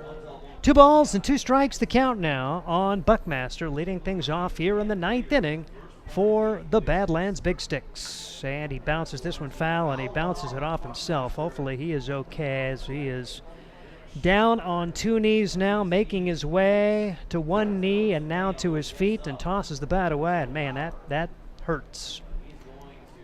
As he will try to find a way to walk it off. 6-2 the score. The Hastings Sodbusters trying to win this one, as Hastings scored first in the first, saw Badlands battle to tie it in the second. Hastings took a lead in the 4th, 2-1. Badlands would tie it up at the top of the 5th, but the key inning, at bottom of the 5th inning, and the key swing from Cale Jensen after Lane Shires reached on an error. Jensen with a 2-run bomb. The Sodbusters would continue the inning as Marcos Cabranes would single, and he would score on the bases-loaded infield single from Jaden Stone. Sodbusters would add an insurance run in the 7th. RBI single from Anthony Chavez to plate Marcos Cabranes again, as Cabranes has scored 3 of the Sodbusters' 6 runs. Nice to have him back in the lineup after he did not make the trip to Dickinson. And I'm sure that Badlands not happy to see him back for Hastings, even though they'd handled him pretty well this year. Marcos just 1 for 10 in the first 3-game series between these 2 teams back in June. Buckmaster back in. 2-2 pitch. Fouled away. So remains 2-2 on Buckmaster. Get that first. So important. Gives you a lot more confidence and makes it even tougher on the opponent to come back. Right-handed hitter, left-handed pitcher, and Victor's done a good job putting zeros on the board so far. And the pitch misses. 2 balls and 2 strikes. And he's worked deep into counts. Has Victor 45 pitches in his 1 2/3 innings. And doesn't have a great strikes to balls ratio, but has found a way. But Called strike 3 here. Buckmaster didn't think so. Sodbusters will take it. As Fichter strikes out his third, and now to the top of the order for Marcus Abelhausen. Third time that Buckmaster has struck out, second time looking, and it's been a wide zone, and those edges have been called all night, so just Big Sticks not able to pick up on the zone there, and Fichter using that to his advantage. Abelhausen 0 for 3 on the day. Walked back in the first and stole the base. He wants to bunt here, but takes outside for a ball. 1 ball and no strikes. Marcus has been one of the better shortstops Hastings has seen, at least in the small sample size we have watched tonight. Marcus Abelhausen has been outstanding for this Badlands Big Stick squad. Here's the 1-0 delivery on the way. That's a little bit low for ball 2. 2-0 the count, so Fichter working behind the second batter he's facing here in the 9th inning. 6-2, Hastings trying for the series opening win. Whoa, that one got away, and that was over the head of Abelhausen. It's now 3-0. Abelhausen with Troy Berg and Keenan Proctor hoping to get his opportunity as well this inning in the 9th. 6-2, Badlands trying for a big rally on the road. Here is the 3-0 delivery, and that's outside for ball. So a 4-pitch walk after a strikeout to Buckmaster. Abelhausen is aboard. Abelhausen is aboard. Now it's going to be a Troy Berg. Berg scored a run back in the 5th inning. He's walked twice. Actually walked 3 times. 0 for 1 in the game. He was one of the 3 walks issued back in inning number 1. Then he earned a pair of 2-out walks. One of those he scored on the RBI double from Keenan Proctor. That back in the 5th inning. Abelhausen at first. 1 out, Sodbusters and the Big Stick squaring off here in Grand Island at Ryder Park. Games 2 and 3 will be tomorrow in Hastings, 5:45 doubleheader at Duncan Field. Here's a 1-0 pitch on the way, and that's a cross for strikes after 5 straight out of the zone. Called strike 1 on Troy Berg, who's trying to make him throw a strike. He's had a very good eye today for this squad. Dickinson guy, 248 for the summer and 500 against the Hastings Sodbusters in limited plate appearances. Pitch outside for ball 2. 2 balls and a strike on Berg after Abelhausen walked. There may or may not be action in the Hastings bullpen.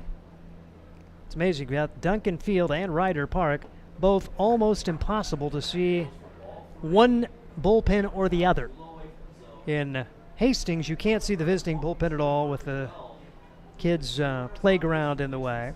Here, a very good view of the visiting bullpen. They are warming a guy just in case they get this one to the bottom of the 9th. 3-1 pitch on the way.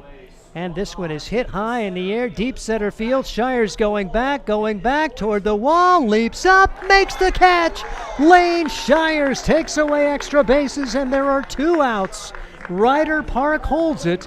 And now Badlands down to its final out. How about it, Lane Shires? Thought that ball might have a chance. He jumped up there really high and able to pull that one in. Not sure if that would have been gone, but man, what a great play from Shires. He can really do it all on the field and at the plate. And so last chance would be Keenan Proctor. Proctor, left-handed hitter, a lefty-lefty matchup as the first pitch is taken outside for ball 1. 1 ball and no strikes. So Fichter playing with fire a little bit, walks 1 man, allows a deep fly ball, but no damage done yet, but he works behind Keenan Proctor. Proctor, that aforementioned RBI double back in the 5th, his only damage of the day. He's 1 for 4 with the run batted in for the Badlands Big Sticks.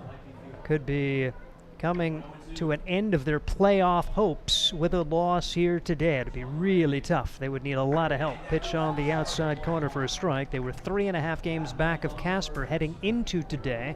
Badlands finished just a game back of Fremont in the first half, so they've been in the hunt both halves, but may not get there either way. Here's the 1-1 delivery. Beauty on the outside corner of the off-speeder, and the Sodbusters are a strike away from victory here in the opening game of this 3-game series.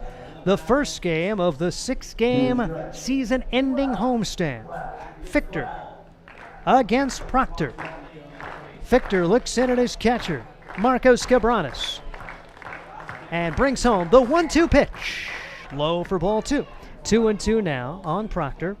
Abelhausen running at first. 2 men out. Badlands needs a couple more base runners to really make it interesting in the ninth. Sodbusters trying to make it a rather uneventful ninth inning. Fichter comes set again. Brings it home. Outside, and we're full up at 3-2, and that will allow Abelhausen to take off from first base. But again, just get the batter. Don't need to see any more drama here in the ninth inning. Alec Fichter trying to complete the save here for Hastings. Runner goes. The pitch is lofted high in the air. Right center field. It's going to be Lane Shires coming on to make the catch, and that's a Ryder Park winner here today as Hastings home away from home comes up aces. Hastings 1-0 in Grand Island this year. We'll wrap it up 6-2 Sodbusters over the Badlands Big Sticks, and this is Sodbuster Baseball. Are you tired of lousy internet and faceless customer service? It's time to experience local, honest, hassle-free, and exceptional. That's the Allo promise. We not only provide crazy fast fiber internet, crystal clear TV, and dependable phone service, but we choose to become a part of the communities we serve and love when everyone calls or stops by our store to say Allo. So don't settle for mediocre, settle for exceptional with Allo. Visit us at allofiber.com/local.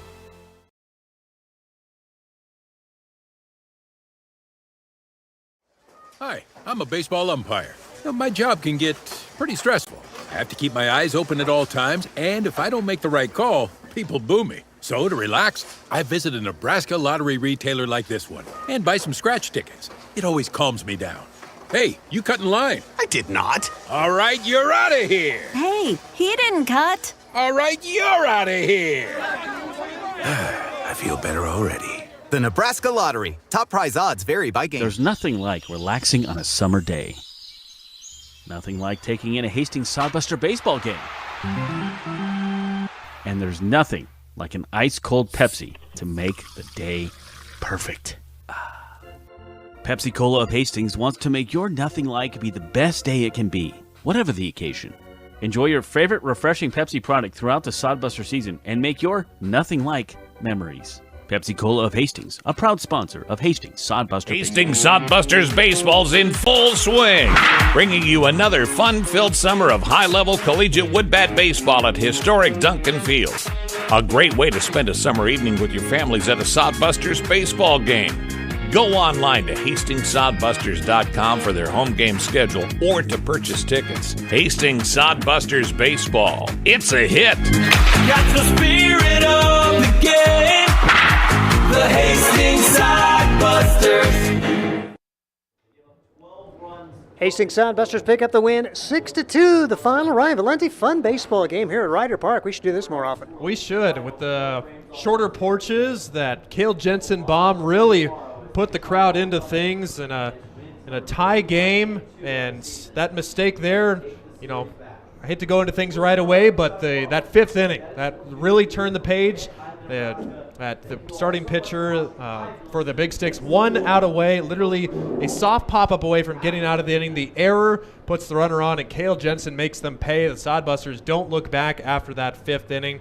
4 scoreless innings from the Sodbuster pitching staff afterwards. Fred Juden getting his first win as a Sodbuster. Alec Fichter back with the team with the 2 2/3 innings of scoreless baseball. Walked 3 and struck out 3, but overall just great performance all around, as lots of Sodbusters in the hit column, some in multi-hit figures, and lots to talk about here tonight. And you mentioned Juden, 6 1/3 innings, 5 hits, 2 runs, 6 strikeouts, 4 walks, just 1 walk after the first inning when he walked the bases loaded and escaped somehow. And then Alec Fichter, 3 strikeouts to go along with 3 walks, but no hits allowed. Came in a pressure situation, and even though he had some walks, just did a great job in picking up his first save for the Hastings Sodbusters. Yeah, and he came on in relief, Fred Juden, in the 7th inning. Struck out his first batter, had that walk, but then got out of it with a flyout.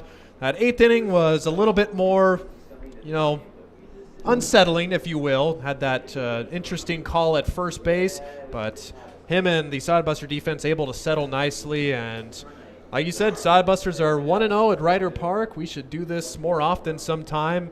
And how about a bigger job from the pitching staff? Only able to use those 2 arms. Yeah, you only have the two double headers tomorrow, but you have that 3-game series against Fremont. So good to have the arms nice and rested for the series as we are really in this final week of Sodbuster baseball. Can you believe it? As far as the offense today, Lane Shires goes 2 for 5. He scored in front of the Cale Jensen 2-run home run as Cale goes 2 for 5 with a double and a homer, 2 runs batted in and a run scored. Makars Cabranes 2 for 3 in the game. He scored 3 times. Nick Jones gets a pair of hits in the game for the Hastings Sodbusters. So those are your multi-hit games. Other guys who contributed at the top of the order, Taylor Gill, 1 for 5. He had a double and a run scored. Anthony Chavez, 1 for 3, 2 big runs batted in for him.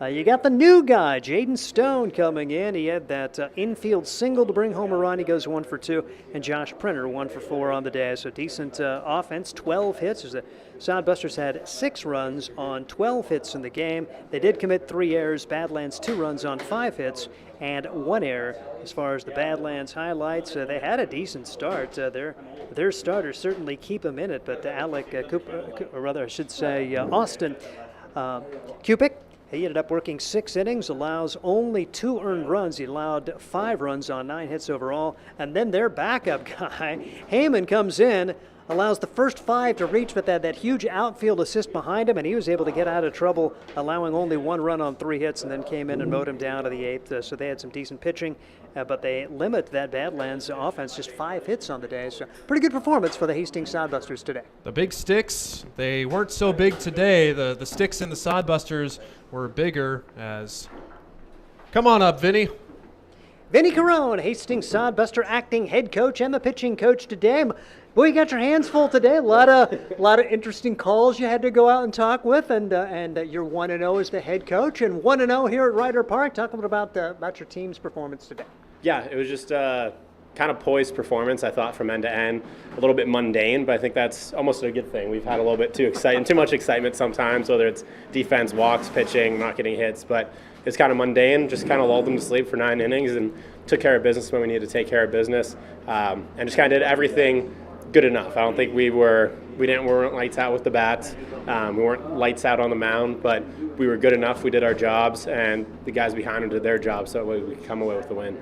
Your starter, Fred Juden, kind of has a Fred Juden first inning, walks the bases loaded, somehow gets out of it, and lo and behold, he goes 6 1/3 innings of just 2-run baseball. That's got to be a key to the game. And did you even think that Fred was going to get that far after the first inning? And talk about his performance overall too. Yeah, I think for a guy as tall and long as Fred, it's tough to just get everything working in motion, especially a field. Mound is the field itself is beautiful, but the bullpen mounds are a little bit different. So it's a different feel once you get out on the mound, and then, of course, just psychologically being in the game facing batters is different. So I think a guy like him, it takes him a handful of batters before he really settles in and gets all those long limbs working together. And that's something we've been working on a little bit, just as biomechanics, making sure everything's syncing up. And the last 2 starts, actually, I think have been very, very good for him. But like you said, just kind of took 1 inning, and then he was just kind of, like I said, like mundane. Just kind of lulls him to sleep, just strike here, curveball here, maybe a ball there, but all of a sudden they're in 1-2 counts a lot of the times, and they're popping up because they're ahead or they're out in front. So I thought he just did a good job of keeping guys off balance and controlling the zone and controlling the pace of the game. And Alec Fisher, kind of the same story. Comes in, maybe not pinpoint control, but didn't allow a hit and works 2 2/3 innings of scoreless ball. Yeah, I think poise is the word that comes to mind for him. It's not like super fast coming right at you. It's not herky-jerky. It's just kind of like relaxed, calm. I might walk a guy here, I might get behind here, but I can throw a strike when I need to throw a strike, and I can get an out when I need an out. And that's what he did for 2 2/3, I believe, there at the end. So it was big to have him, especially a left-handed pitcher against a lineup that features so many left-handed hitters. And this is, you're well out of the playoff race, but kind of playing spoiler tonight. I know it doesn't mean too much. Defeating other teams' playoff hopes, but with this win tonight, you basically almost eliminate the Badlands from the playoff contention. How's it feel to play spoiler and just play good baseball in these final weeks of the season? Yeah, I think the message is it doesn't matter what the opponent is, doesn't matter the situation in the year. You go out and you play baseball the way it's supposed to be played because you care about it, you're passionate about it, and that's just the way it should be done. And I think we've done a good job of that down the stretch. Obviously a tough first half of the year, tough start to the second half, but I really feel like this last 2 weeks we've been playing good ball, And it's not because we're going to be in the playoffs. Like, there's no external motivation for them other than just their love of the game. And I think that's been something good to see. And maybe that's a reminder of what we need a little bit more early on is don't focus so much on standings, don't focus so much on results. Go out there and play the game the way it's supposed to be played, and the results will kind of speak for themselves. Answering the call to keep this Badlands team at bay, and the big 3-run inning, including the 2-run bomb from Cale Jensen. Talk about that. Would that have been out at Duncan Field? That was a bomb. I still don't think it's out at Duncan Field, but that was definitely the turning point in the game. And anytime he's in the lineup, especially a field that you can actually hit a ball out of, it's a reasonable ask. And Cale has a bunch of power, so at any point if he gets a hold of it, he can go. And just Shire's kind of having a tough at bat, putting the ball in play. That's why him and Gill are ahead of Jensen. Between those two, odds are somebody's going to get on base, and Jensen might be able to change the game in one swing, which is what he did tonight. And that was the turning point. Obviously, we didn't look back after that, and kind of loosened it up for other hitters. We scratched one across, scratched two across, and just kind of started to pull away a little bit at the end. Benny Carone, pitching coach today as the Hastings Sodbusters pick up the victory.